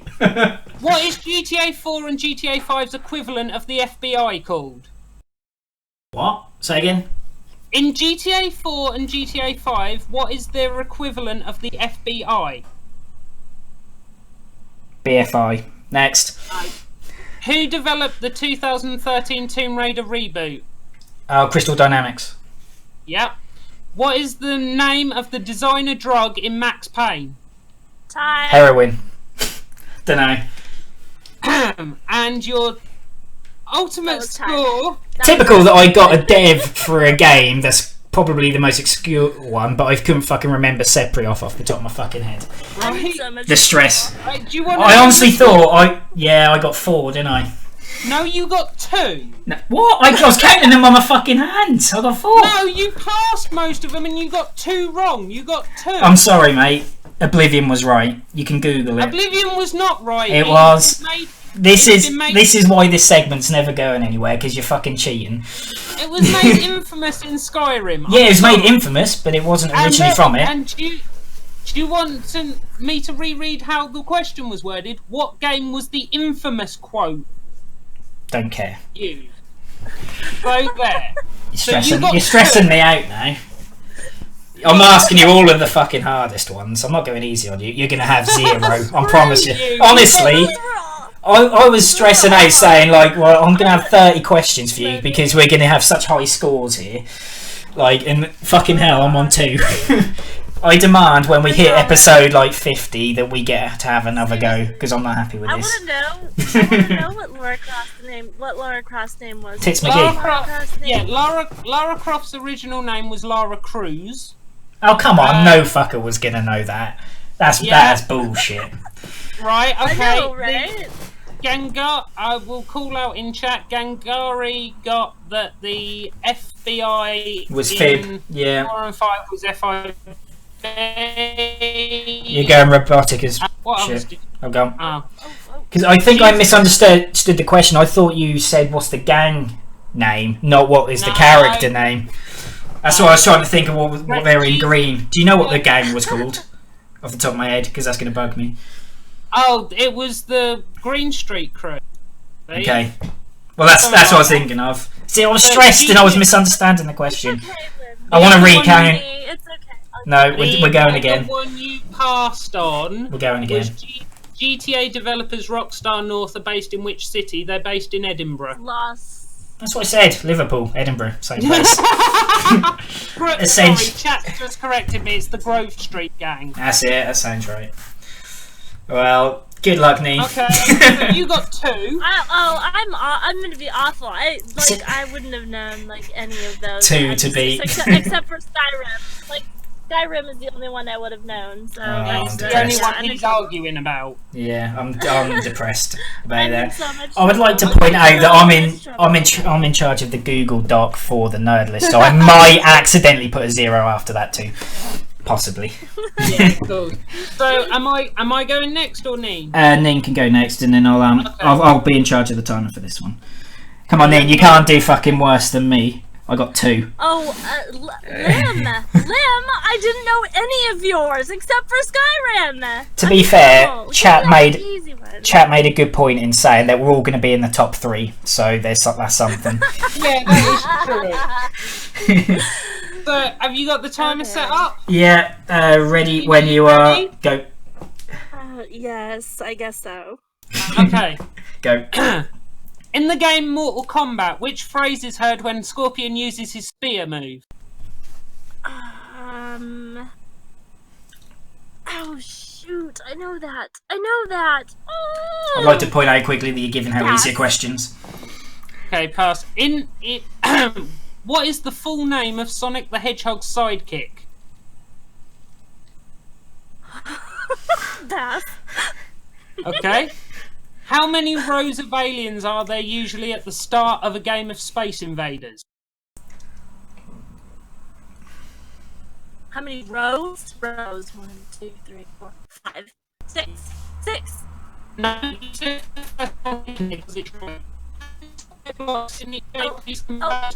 You're going robotic as shit, boys and girls. I'm pausing. I can't hear you. I've paused the timer, boys and girls. Talk, come on. Hello? Yep, you're fine again. Resume. Okay. Now. How many square blocks has each game piece Tetris made up of? 4. Yep. Which hip-hop puppy starred in the first PlayStation game to give players credit for keeping a beat? God, I'm pissed off. Oh my god.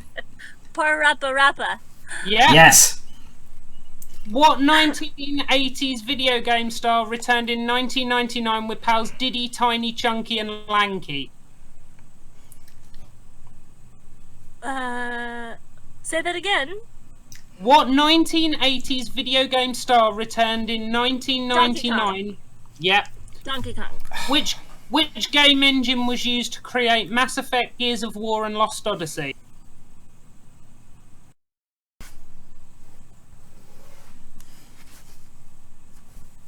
Oh, God. I should know that. Oh, I can't think! Pass. Okay. What computer classic sent players to Phobos, blast spectres, lost souls and cacodemons? That's time, so this is your last question. Okay, You can repeat the question if you want. You want me to repeat it? Yeah. Which computer classic sent players to Phobos, blast spectres, lost souls and cacodemons? God. Just guess. Which computer? What? What game? Which classic computer game? Game. Computer game. Oh God. Shoot. Oh. I don't know. Classic. Have a guess. Classic? I don't know. Dark Souls. I'll just say Dark Souls.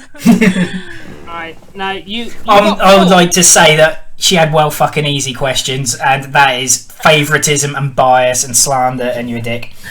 But I didn't know them. I know this. Fucking Parappa the Rapper and question-based Scorpion. Get over here. Get over here. Yeah. I'm not happy. The full name here. of, That's what it was. That's right. The full name of Sonic's sidekick is Miles Prower Tails. Oh, yeah, it's never going to get that one. That was hard. You got the rows of Space Invaders was 5, which was your first answer. Square Blocks was 4. Parappa the Rapper you got. Donkey Kong you got. The game engine was Unreal 3. Unreal! I knew it was Unreal. I almost said it. I was like, I've got to think. I bet you it's Unreal. There's agents here. I bet you it's Unreal.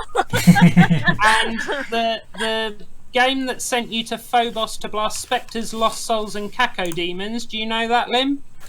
I would have guessed possibly Metroid. Doom. Oh, okay. Doom. Oh. No one likes that game. That one. So you That's just to piss off one specific person. You got 4.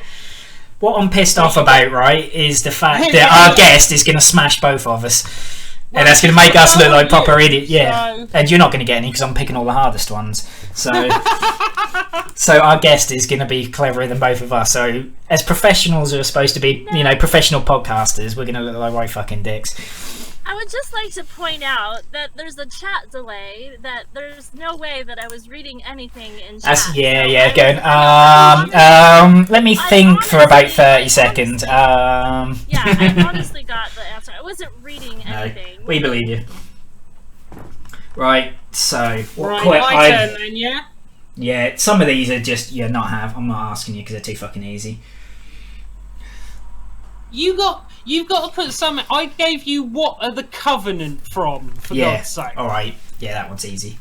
Fair point. You can have one easy question. Yes.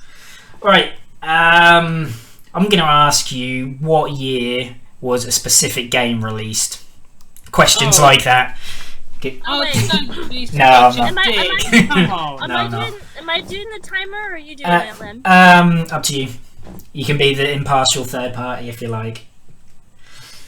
Alright. Hold on, I have to get a backup. Just 1 second. Timer. 2 minutes. Okay, I will start the timer. And I do have to say that the robotic voice that was difficult. We must point out everybody that Discord is currently having issues because we always have issues with technology, so the occasional roboticness is Martin's fault. I've got to get at least 3 here. Right. Okay, so no. I will start the timer at the end of the question. Okay, so you ready? Yeah.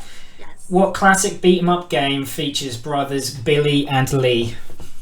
Billy, Lee, and Jimmy. Yeah. Okay. Before becoming a plumber in the 1983 game Mario Brothers, Mario had a different profession. What was it?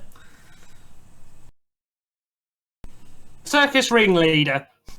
No. I don't know. Go on. What was the first released home video game console? Pass. I know that one. What components of the Xbox 360 caused the infamous red rings of death? What component? Yeah, what caused it? I don't know. Pass. Okay. What was the first Pokemon ever created?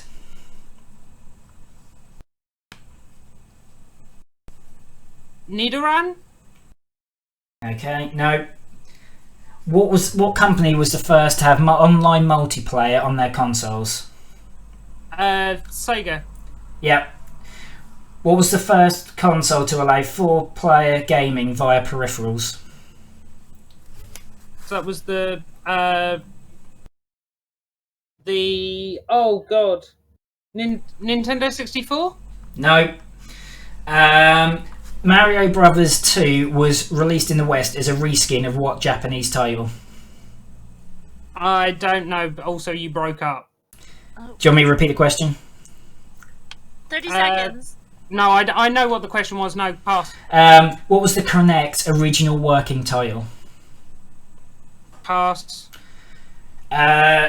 What is the name of Zidane's foster father in Final Fantasy IX? Fuck! I should know that. Pass. Okay. What was the first game to feature the Konami code? Mortal Kombat. No. Which video game console famously had promotional material leading up to its launch with the claim "Do the math"? Oh, I know this. Do you want me to repeat it? Which video game console famously had promotional material leading up to its launch which claimed "Do the math"? No, I don't know it. Did you want to just punt at a console? You might get it. The Sega Dreamcast. No. Right, so you passed on that. That was Atari Jaguar.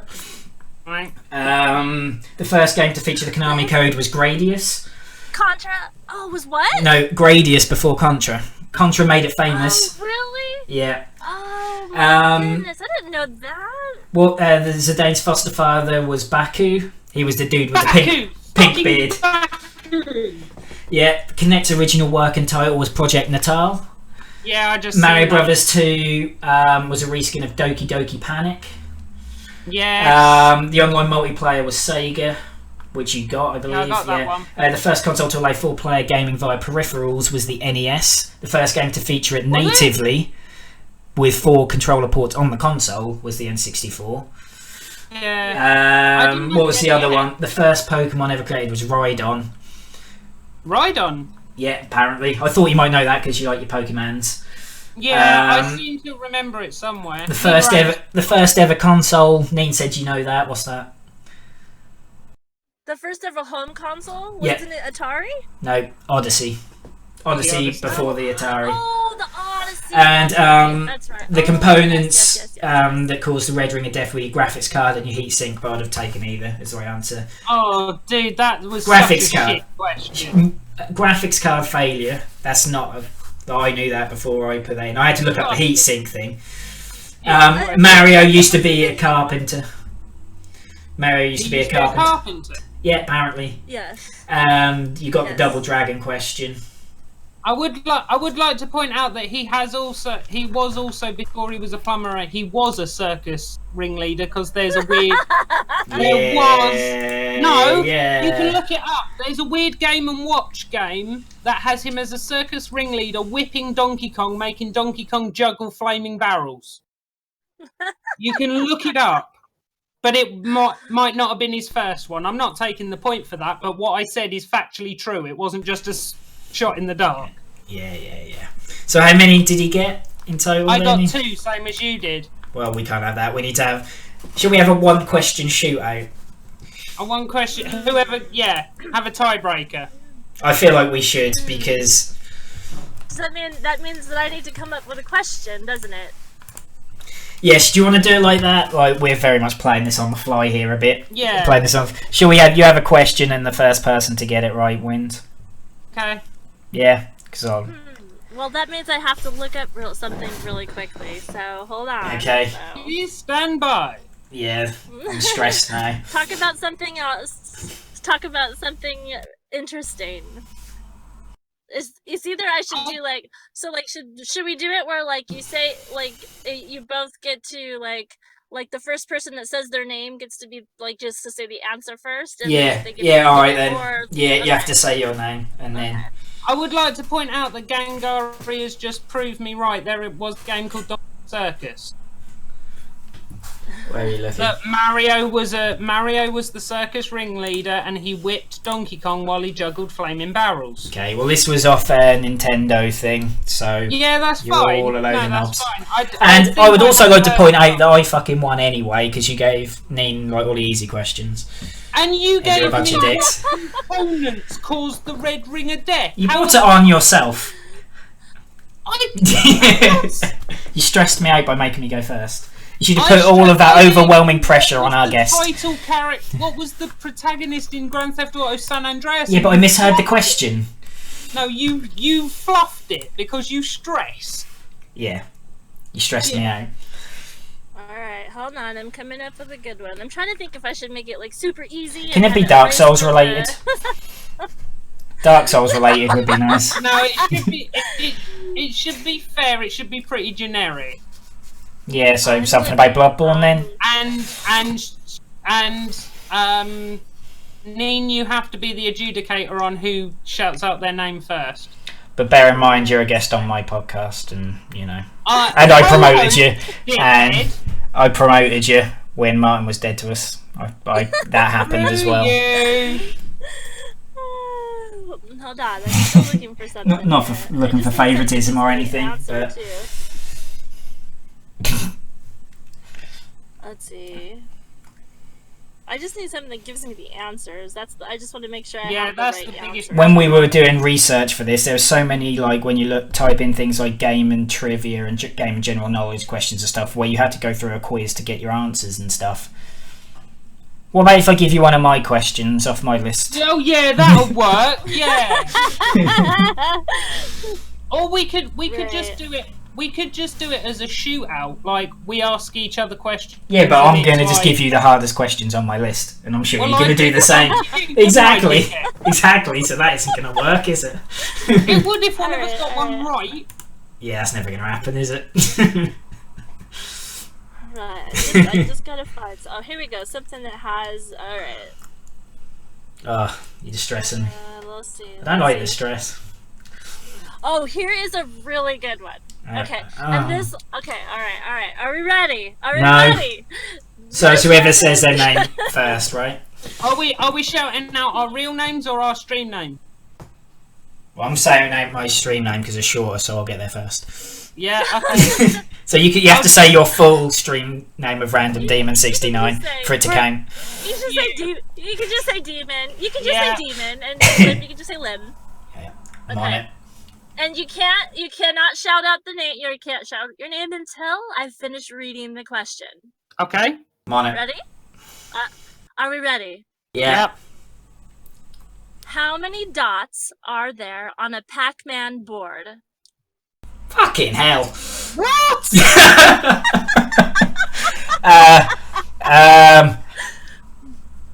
Lim 75. Should we go for whoever gets closest? Yeah, do you want to do that? Whoever's closest. Because fucking hell. Demon, I will say 150.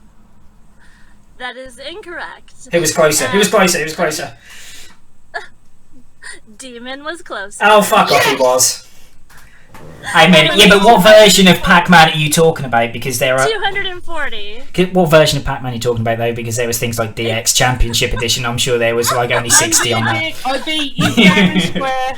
Yeah, it's alright, not bad. So I have 3 points, you have 2, and Neen beat us both with... Yeah, that's the real story here, is that we're both thick as shit, I think. Oh, man. Sorry. That was the one that I thought was kind of fun. It was, I was like, fucking I hell. just- I mean, I'm not Rain Man. I don't know how I was supposed to have memorised that many dots. I knew it was more than... I could have just gone one more than you, because I knew you Yeah, because way you're a local. dickhead. Yeah. But I didn't. I actually went for it, gave you a chance. Oh, well. So that was the And- first and and last chat time is we'll ever happening, see... in fact. Yeah. This is the first and last time we'll see the nerd list. That was a that was a fucking bad idea, wasn't it? That'd be so weird. I'm forever number one. You are. Woo! To be fair, I can't even blame on anyone else because it was my idea for a segment in the first place. Yeah. So I can't even... Well, that really doesn't look good on our game and knowledge. That it really just my gosh, doesn't. like, I think it looks worse on your gaming knowledge as my questions were actually fair. So No, they weren't. They were misworded, and you put me first to stress me. you were. It was your idea for a segment, sir. So Moving on. Basically, Neen is the best. Yeah, pretty much. And we're thick as shit. Success. I wish I would have. I was like totally brain farting. I could not. I knew the scorpion answer. I knew that one. It was good over here. I knew that, and I could not. I played that. The only Mortal Kombat I played was the one where like scorpions like yellow and black and like I don't know. But I just remember always. I was played with him. Like I couldn't. I just totally lost it there. Get over here. Get over here. I know. I can't believe she got questions like that. It's so unfair. I would have got like 20 if they were my questions. Just saying. Nah, you wouldn't. No, I probably wouldn't.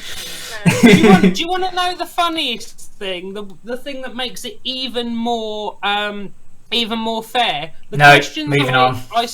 The questions I started asking you, only halfway through them, I realised actually these were the ones I was going to ask Nate. Wow. So you. I wish you had have switched them round. So you can't say I gave her the easy ones because I asked you the ones I was going to ask her. Well, I think when we eventually make it to episode like 50, like an anniversary episode, we can have another go. I think that's fair. If we make it that far. We'll do it in season. Yeah. So every week we get to have another go until we're number one, basically. No, we don't. We will take our 2 and 3 points and watch everybody destroy us. Yeah. Well, I suppose it makes our guests feel good about themselves, right? And also, now we've done this once, everyone we ask who's a guest on who's watched the show before is now going to swat up beforehand. This is true. Right. They're gonna go on every game and trivia website on the internet. Right, exactly. Cheat. Like, I was like, oh crap.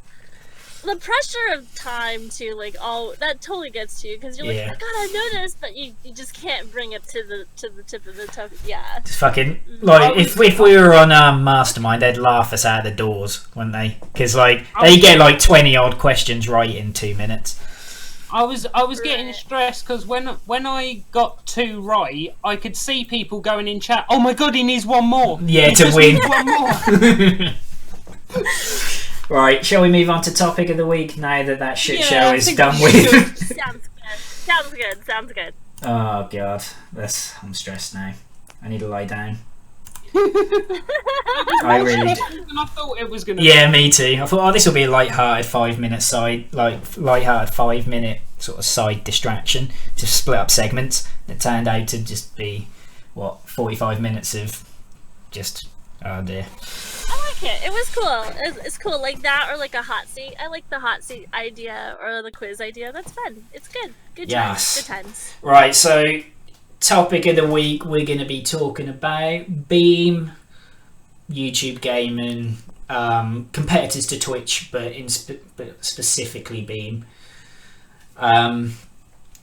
It's something I'm going to try and be quite tempered in my opinions with because I've got quite strong feelings on Beam in general. Mm-hmm. But I'm going to try and be as fair as I am because people who move over to that, I do wish them success and hope that what they're looking for in Beam and what they want out of streaming they get from doing that.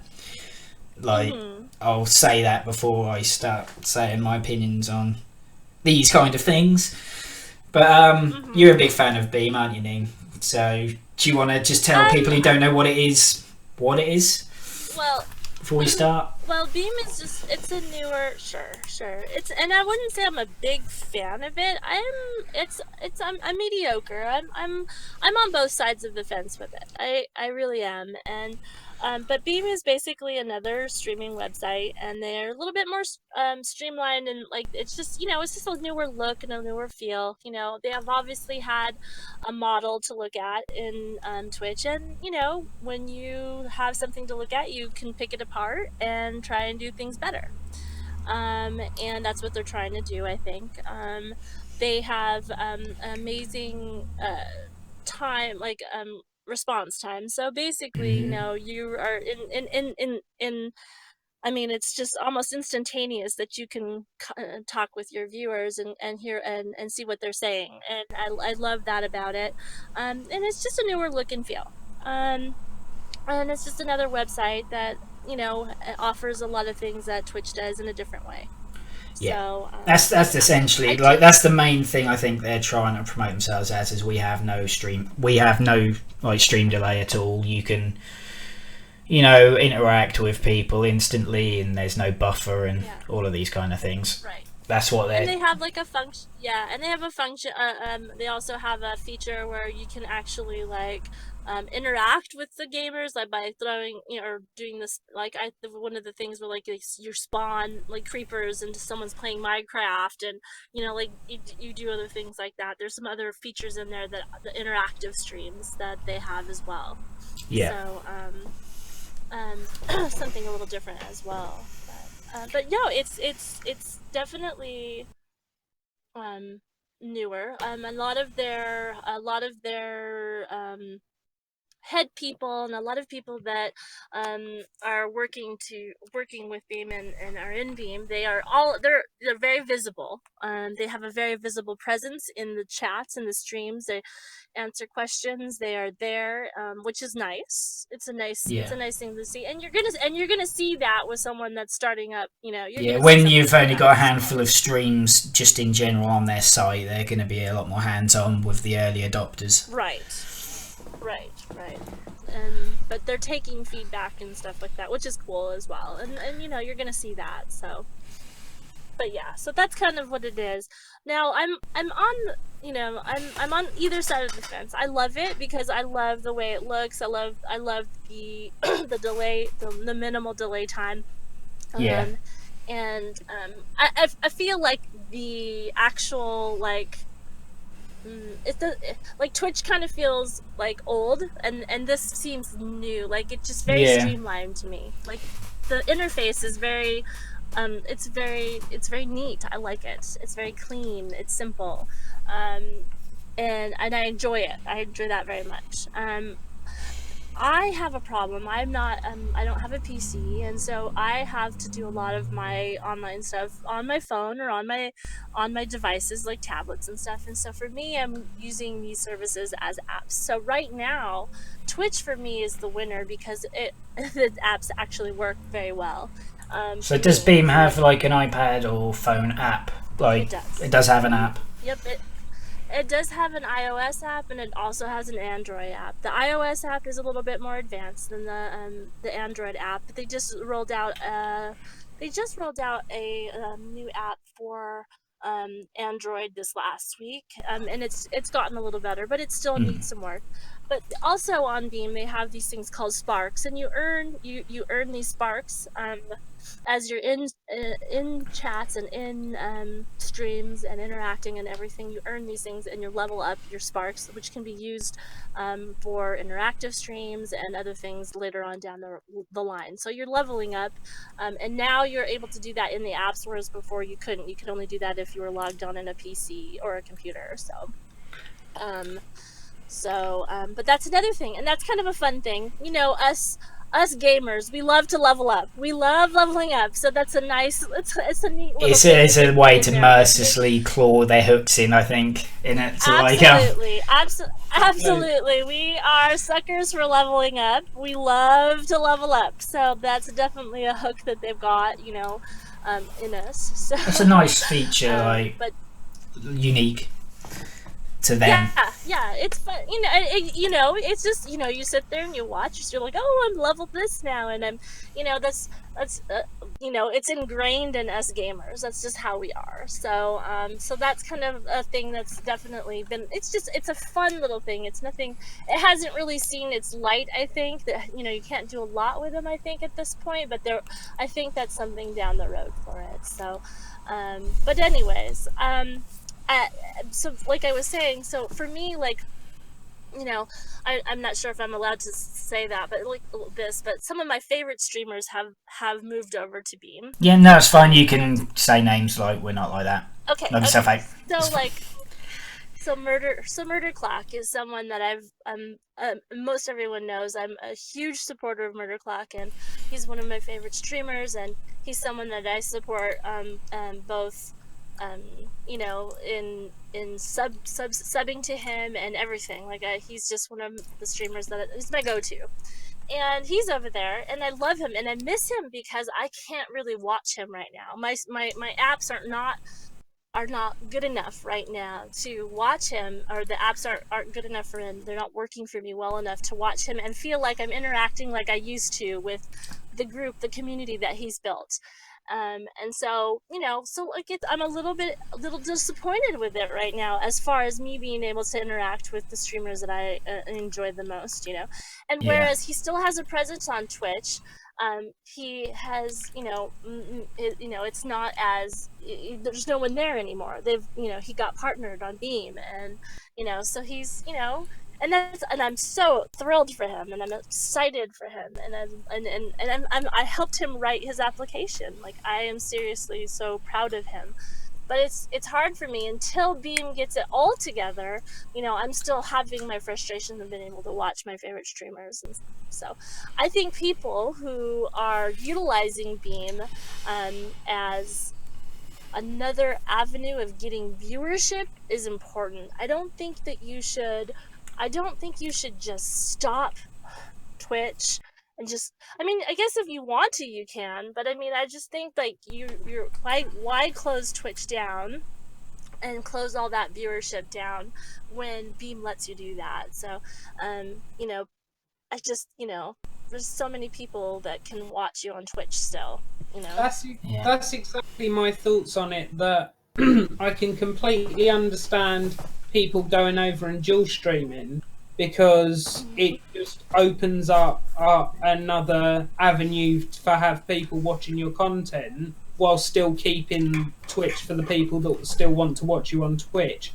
but I don't kind of get the thought behind the people who are going, right, I'm now going exclusively over to Beam, because although Beam has these features and that are pros compared to Twitch, it's not proven. It's not. Yeah, you're definitely taking a chance. Yeah, it's not got as big a base as Twitch. And to be fair, unless it does something absolutely amazing and mind blowing, it's probably never ever going to overtake Twitch. It might grow up to the point where it becomes a good contender, but Twitch is basically the all-powerful. Twitch is the streaming version of YouTube. Basically, nothing will ever destroy YouTube as far as we can see at this point. And I think Twitch is at that level as well, that nothing will ever fully overtake it. So, and I don't know if they without something massive. But I don't know if they want to. Like, that's no, I don't. Yeah, maybe Beam doesn't want to. But what I'm saying is, then why? Like, this is why I can't understand people going, "I'm dropping Twitch completely and going over to Beam," because it's never going to be on the same level. Because, like you said, maybe they don't even want to be. So why wouldn't you just stay on both? That's what I don't understand it. I think it also comes down to what the site is about. What it really comes down to is like what is it that Twitch is doing with their partnered streamers, or what is it they want out of streaming as a gamer themselves. So for example, like for me, like I don't have any like aspirations of being like this big time streamer. Like for me, it's about community. It's about responding to my viewers, of talking to them, getting to know them in an instant. And so for me, Beam has a huge calling to me, because I really enjoy being able to respond to my viewers and talk to people in an instant. I get that. And then for others, and I can't even stream on Beam. But I would, if I were to be able to have the capability to stream on Beam and Twitch, I would still do both. Like I would never just stop Twitch, because it's just, you have viewers that are going to prefer one over the other. And why, if you don't have to, then why would you? Is what I think. And so, but for me, like the way I am as a streamer, what I'm kind of envisioning as my streaming in my community, like Beam is very appealing to me because of that. Whereas maybe in another one, Twitch has got it down pat and everything it flows well, and that's the avenue that they want to take it in, and whatnot. So I mean, that's the only thing I can think of. Yeah, I mean, it's like the thing, like the instant feedback from being able to interact with chat instantly and all that, from discussions I've had with Lim and that, is that not mostly because it's on small servers and there's not a huge amount of people on it, right? If everybody flooded over to Beam, wouldn't there be a chance that it would stress their servers out and you would get that amount of... Yeah, so I've been quite quiet because I can't answer that. I was being quite quiet so I don't piss people off in my thoughts on Beam. Come on, it's only your... At the end of the day, this I kind of didn't want to do this topic for this reason, because I have quite strong feelings on Beam and people's use of it. Comes but with a massive disclaimer that this is just... Yeah, I know. So, like I said, that's why I said at the start, I hope people who move over to Beam get the success they're looking for there. So yeah, if people use that, thinking that the lower delay between them and their viewers is a good reason for them to move over, they're wrong. Like, that's being blunt about it. They've only got small servers, and that's why they can keep their delay low. So that their interaction with their viewers is because there's no one there. Like, obviously there's, you know, they've got their 20, 30, 40 viewers, whatever they've got, but like in relativity to how many people you have on you know, on Twitch, we have, say, like Lyric's got what, 40,000 or something stupid in any one of his streams.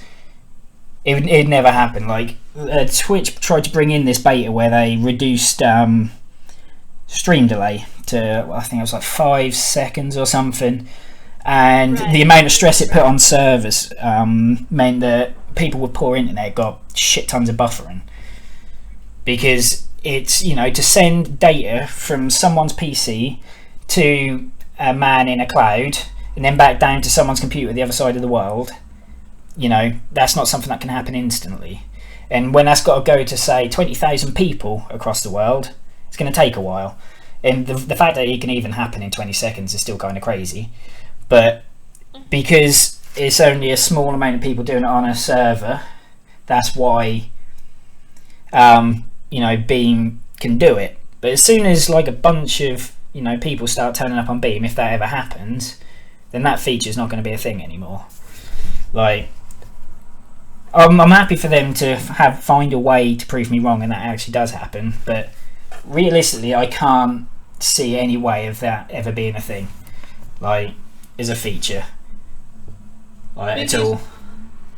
The other thing, the other big problem, not just Beam, any competitor to Twitch has, is that Twitch is owned by Amazon, correct? Yeah, that's another point. Right.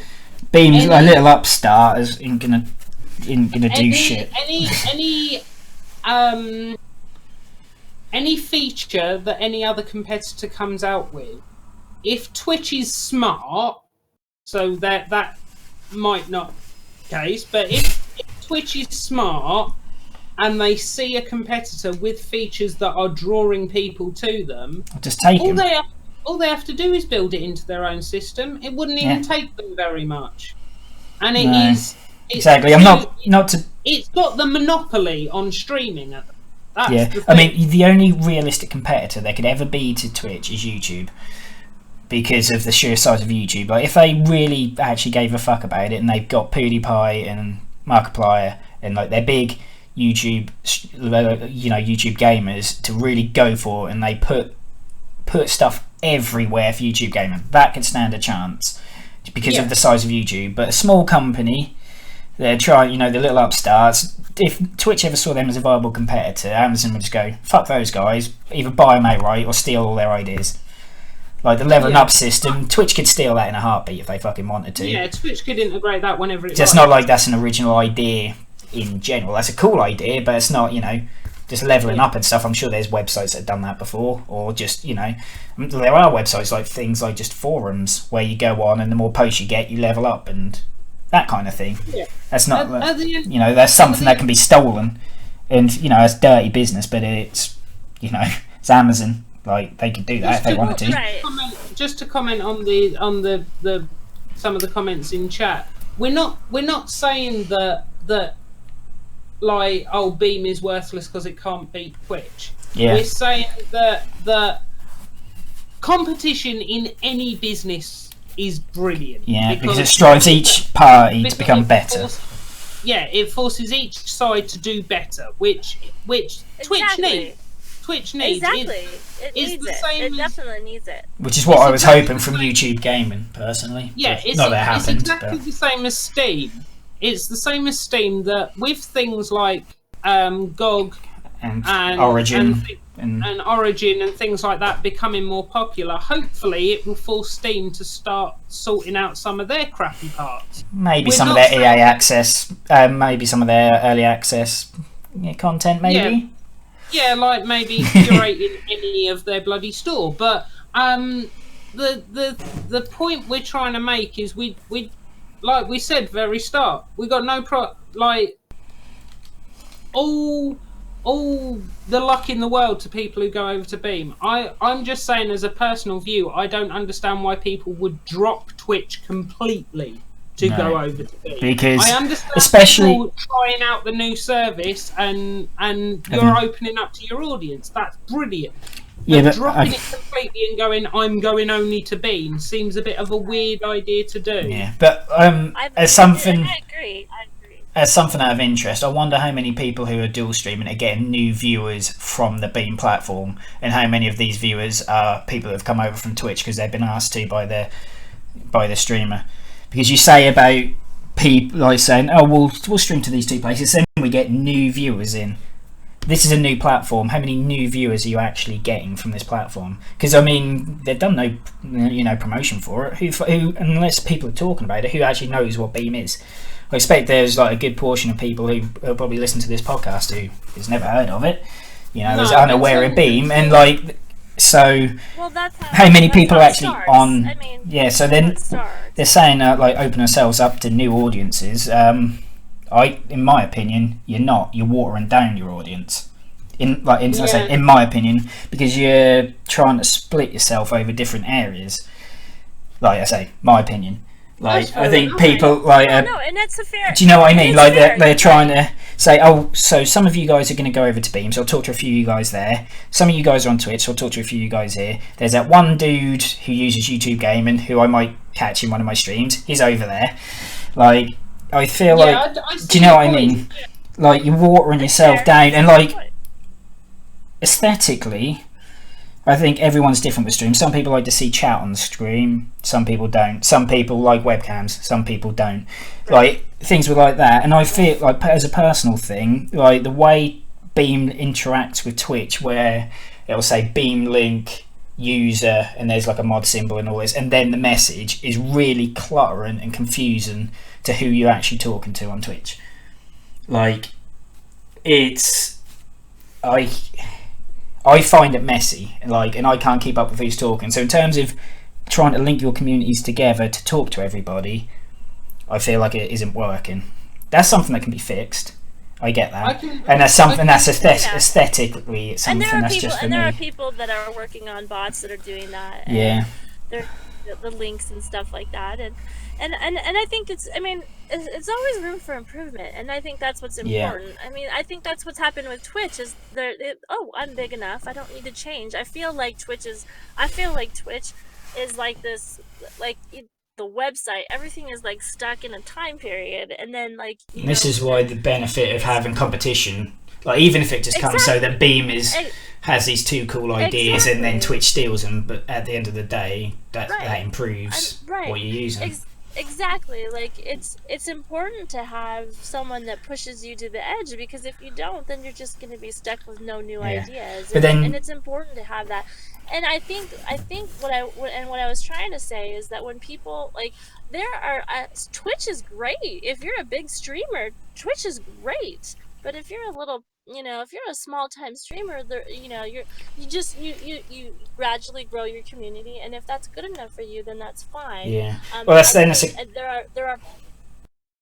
Mm-hmm. So I was going to say, then that's the question of, do you want to be a big fish in a small pond, like a big fish in a small pond kind of thing? Because like if you know that Beam's never going to beat Twitch, which is not, it's a fact. Like even like you said, they don't want to. Fine, they're never going to beat Twitch, never going to beat it, never going to be as big as them.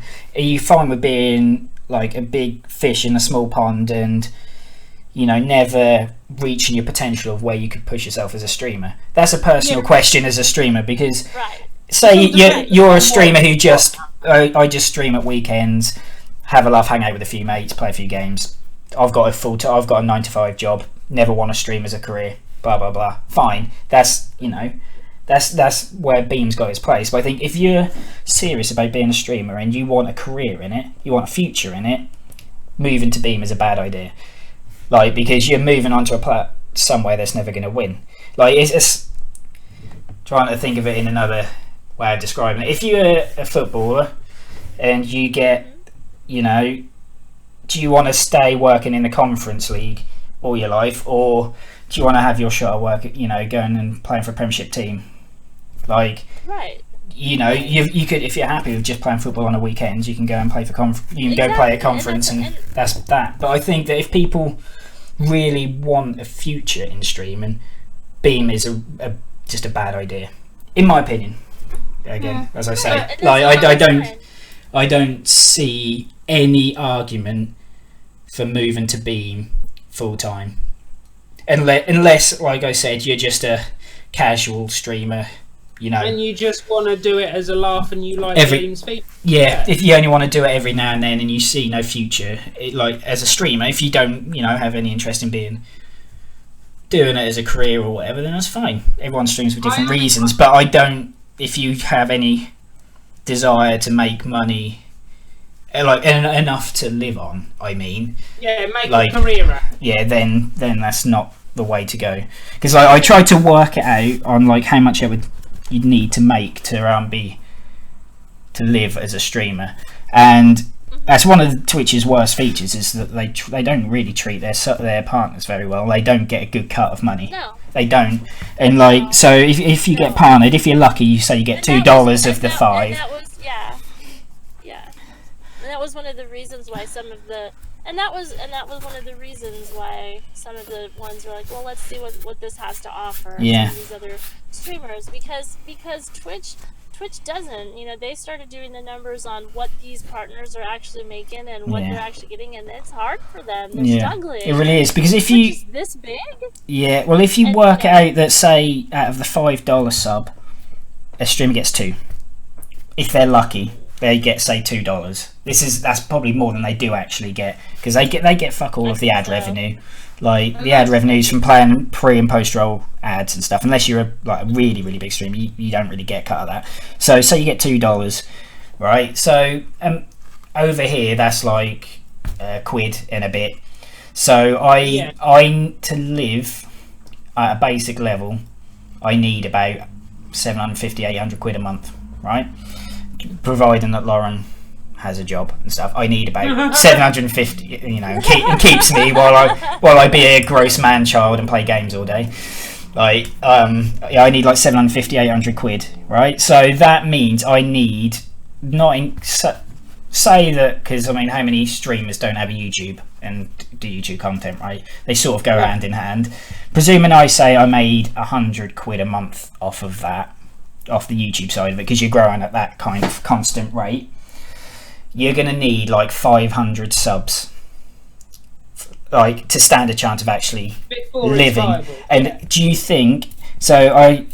If you get partnered on Beam, say that you get a bigger chunk of the money, which I don't doubt you do. I'm sure Beam gives their partners a far better cut and stuff. Say you need half of that. I don't know the answer to that. No, so I don't know the numbers for Beam, but like say you need half of that even. Say you need 250 to 300 subs to be able to live off streaming there. Are you going to ever get that from Beam? Are you ever going to get a stream where you've got 300 people in? Unless you've already got to that point on Twitch and built yourself to be a big streamer where you're pulling them sort of numbers anyway, and you get all of your viewers to come with you and sub. You're not, are you? Yeah. No, and that's what I was saying. Like, it's really dependent upon the streamer themselves, what their goals are, what they intend to, what their intentions are. Because for myself, I really don't see myself as a big streamer. I don't think that many people would want to ever see me. Well, this is where you realize, honestly, like I've said it before. Like in all honesty, if you went for it on Twitch, I reckon less than a year you could be even partnered. And that's honestly, no. Like your growth rate. That's just being honest. Yeah. No, Your I growth rate. don't, and I don't. I feel like growing a community. For me, it's growing a community. It's getting to know my viewers. It's getting to do, and for me, that's kind of where I'm at. And so for me, finding. I would never if I, and they don't have a PS4 platform, so I can't even do this at this point until I get myself a PC. So right now I'm on Twitch and I'm okay with it. I enjoy Twitch. It's wonderful. It's wonderful. I love it. I have so much fun with it. If I were to ever have the opportunity to stream on Beam, I would not leave Twitch. I would definitely be just doing it, getting more viewers. Hey, do you want to watch here or do you want to watch there? And hopefully make it the choice, rather than saying, I'm now on this and you have to come here to watch me. Yeah. Right. That I think is a mistake. Like I said, I still think that dual streaming even waters down your audience. Like, I think it being a competitor to Twitch is good. Like we said, competition breeds in like improvements on all sides. Like if Steam didn't have competition, then we wouldn't have, you know, better services. If PlayStation Plus didn't become a thing, then we never would have got games with gold. Like, you know, like Sony and Xbox are constantly trying to outdo each other with exclusives and whatnot. And like exclusives are overall bad for the industry because it's telling games they can only get games in certain places. But the point is, like, they're constantly trying to outdo each other, and like having Beam be a thing is a good thing. But from a user perspective, Beam is a bad thing, in my opinion. Oh yes. Like, well, I think I definitely not users, a streamer. As a streamer. That's what I mean. No, as for a user, people with potato internets, they're well away. Like me. Yeah, exactly. People like you who live in like the Stone Age, like you're well away with you're well away with Beam because like I said, small servers. So as a user right now, as a user only of Beam, it's frustrating for me that I can't, and then that's only because I don't have a PC or my laptop sucks right now. So like that's the only reason why I can't. Because to be honest, like how everyone having trans quoting and everyone it's nice. It's definitely nice, and I enjoy it. I love the response time. I like it. It's nice. Yeah. But in my situation right now, not having my laptop that works and functions, like I can only watch on the app, and the app is delayed just as much, or if not more, than Twitch. As far as the stream delay. Your delay on the apps is just as much as it is on Twitch right now. So like the apps, you know, that's how the apps function. But you know, they do their part. They're going to bring what they bring and everything. And as a person who can only be a watcher of Beam, like right now I'm still a little frustrated because I can't, you know, my audio is stopping and my video is stopping on my apps, and you know, I can't really watch Merds that well, you know, or whoever else I am watching on Beam. But you know, I am the kind of person that will support whomever I can, wherever I can, and wherever they need it. And if that's what their goal is, I'm going to try and help them. But you know, I think as a streamer, though, you have to ask yourself. You have to sit down and ask yourself, what's important to me? Like, you know, I know that I'm never going to make a full-time job out of streaming. You could if you wanted to, though. Just saying. Yeah, but if what you're doing currently is what you want out of it, then you don't need to push it to try and make a career out of it. If you ever wanted to, you probably could, but if what you're doing now is what you're aiming to get out of it, then that's perfect for you, isn't it? Yeah, exactly. Yeah, I mean, I don't know. Like, I don't know what to push over anything. Right now, like, I just use my PS4, and I have these people that I love to see every day and talk to, and really, you know, I don't know where it's going to go or anything, but right now, it's a lot of fun, and I'm having a hell of a time doing it on Twitch, and that's where I'm at, so. Yeah, I think that's probably a nice place to stop it. Yeah, I've said my piece on Beam in a tempered fashion. And Lemon, I don't think you're bashing at all. I think your opinions are right. I mean, everybody's gonna have. I mean, it's important to know. It's important to know who you are as a streamer and what you want out of something. And I think that's really important. I think streamers that don't take that into consideration is where it's gonna hurt. Yeah. So because people get butthurt over someone's opinions on a streaming service, then to be fair, welcome to the internet. Well, they've got a lot. They haven't got a lot of worry in their life. Is all I'll. True. People getting annoyed that a video game doesn't have an arcade mode. I mean, what kind of dickheads get bothered about that, right? Right, and I think it's really important, Lim, that you have your vision and that you know what you want and you know where you're going to get it from. Well, it's really important. Extremely important. What I was going to say is, like, I looked at the rough numbers, and there are several million assigned accounts on Twitch, like verified accounts, right? And there's out of all of those who are actual streamers, around 10,000 of those are partnered, right? Out of the multiple hundreds of thousands of streamers, and out of those, there are probably less than half of that who actually make enough off that from subs to actually earn a living off of. Because I mean, I'm sure there's plenty of partnered streamers who say I got a couple of hundred subs and they can only do it part-time, right?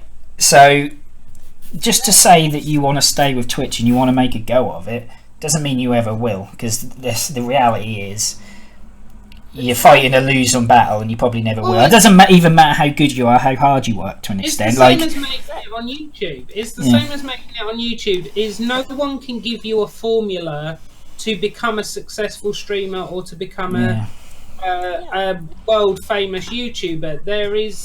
It just depends on what the zeitgeist is at the time of the it is. It's cultural. It's what people want at the time, and if you happen to come along, I mean, we've mentioned him already, we'll give him more credit because he needs it. Total Biscuit, he got big, him and Jesse Cox only got big because at the time when WoW was absolutely destroying everything, those two were making sure that when they posted, they got the latest information on WoW, they got the latest dungeons and run them. They were the first people to get videos. They competed with each other to get videos out of new content to do with WoW, and that's what exploded them, because at the time, right content at the right time. Exactly. It's not something that you can go, right, I'm gonna make a career out of this. It's, are you lucky enough to be doing what needs to be done at the right time? And that's the thing, I think hard work to an extent will get you to where you want to be. Like, if you work hard enough at what you do, you refine your craft, you work hard, you take care of your friends, you enjoy what you do, and you build this community of people you actually care about, and all this kind of, none of this fake, because you see so many fucking YouTubers who make this fake, oh, I love you so much guys videos, and it drives me fucking mad, because you can spot insincerity a fucking mile away, and there's so many YouTubers that do it, like they pretend they give a fuck about their viewers and stuff when they don't, and it's horrible. But like, if you put in all that kind of work, I think you can do it. But like, my overall point to that is, like, if you're going for it, do you really want to be fostering that kind of career on a platform that can't get you to where you want to be? But that's the thing. And that's I think that's my point. And that's if that's what you want. Going for it. I'm not saying you'll even get there, but if that's something you'd like to have a punt for, but if you want to make a punt at streaming, even if you never succeed, the best chance. Yeah, exactly. That's my point. I think, like, even if you want to make a go at like being paid to be a scrub, which is essentially what we're doing, aren't we? We're being scrubs, and that's essentially what this is. But we're giving ourselves the best. And well, you've just ruined all my sentiment there. Fuck it, I'm going home. We're giving ourselves. I didn't mention hacking on Splatoon fucking once this entire show, when I was even when you screwed me out of the nerd list. I didn't even say it fucking once, because I was being nice. All the times you cheated on Splatoon, didn't even say it once. I never cheated. Every fair and square killed you every single time, fair and square. How many times did you fall off the map? Just saying. You can say you got screwed in the nerd list, but you tried to cheat and give me the hardest questions you could find, and I still beat you. So but you didn't beat me off of our questions. You beat me off of Neen, who you've clearly slipped some money to. I mean, I don't want to say about corruption on Twitch or anything like this, but I mean, have you got proof that you didn't give her money? Neen is clearly in my pocket. I mean, she acted surprised when we said about the nerd list, but how can I prove that she didn't already know and you hadn't already given her a list of the questions? And I'm sure you'd said, oh, by the way, get the first couple wrong, just to, to be clear and stuff, and then here's the right answers for these ones, yeah? Again, that's clearly what happened. Her questions went to you and yours went to her by complete fuck up on my part. Yeah, can you prove it? Well, can you prove it? If you want proof of that, then why was the Tomb Raider question in your lot? I don't know, because I've played Tomb Raider as well. Yeah, but Neen's known for Tomb, as we've already kind of kind of I stated. love me. I think at this point we've established that you're both out to get me. So now is where we will end for We've today, established shall that we? you are the idiot here. Yeah. Well, shut your face.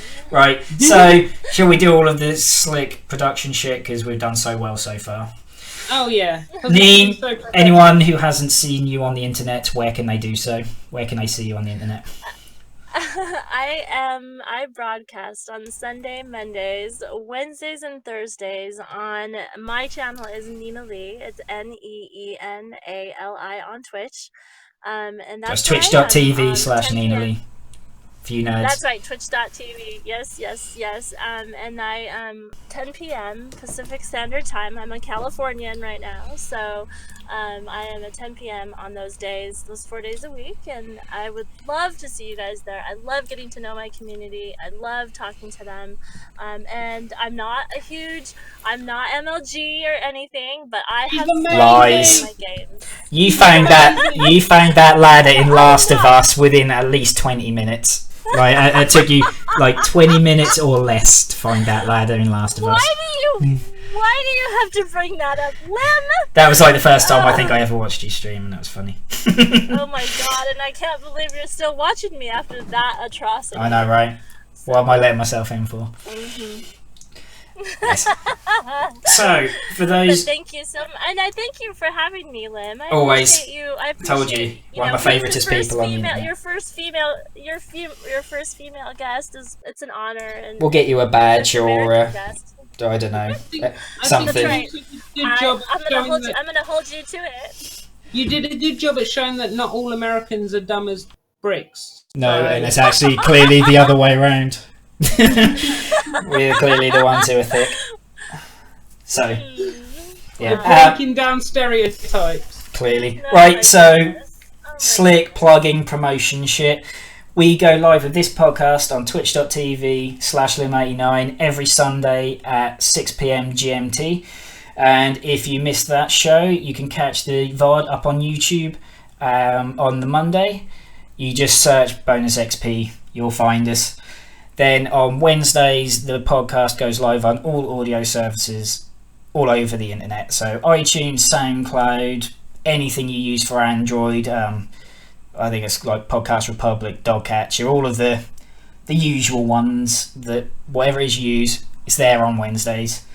If you ever have any questions for us, any topics you want to see us talk about, any games you'd like to see us talk about, any ideas for features, segments, anything like that, you can either comment on the YouTube video, talk to us here on Twitch, catch us on Twitter at Lim89Gaming, and we'll bring it into this show. So I think that's pretty much all of my slick plugging shit done. Have I missed anything? I'm trying to get better at this, but this is a bit awkward. I don't like plugging things. I won't be on the stream. It's cool. It's just Discord being a dickhole.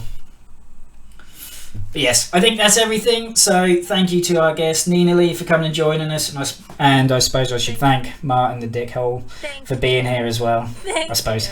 Yeah, and thank me for beating so much for you. Even though that's a very begrudging thank you. Always take care, guys. For having me, Lim. Always. Thank you so much for having me, Lim. Take care, guys, and we will see you all soon.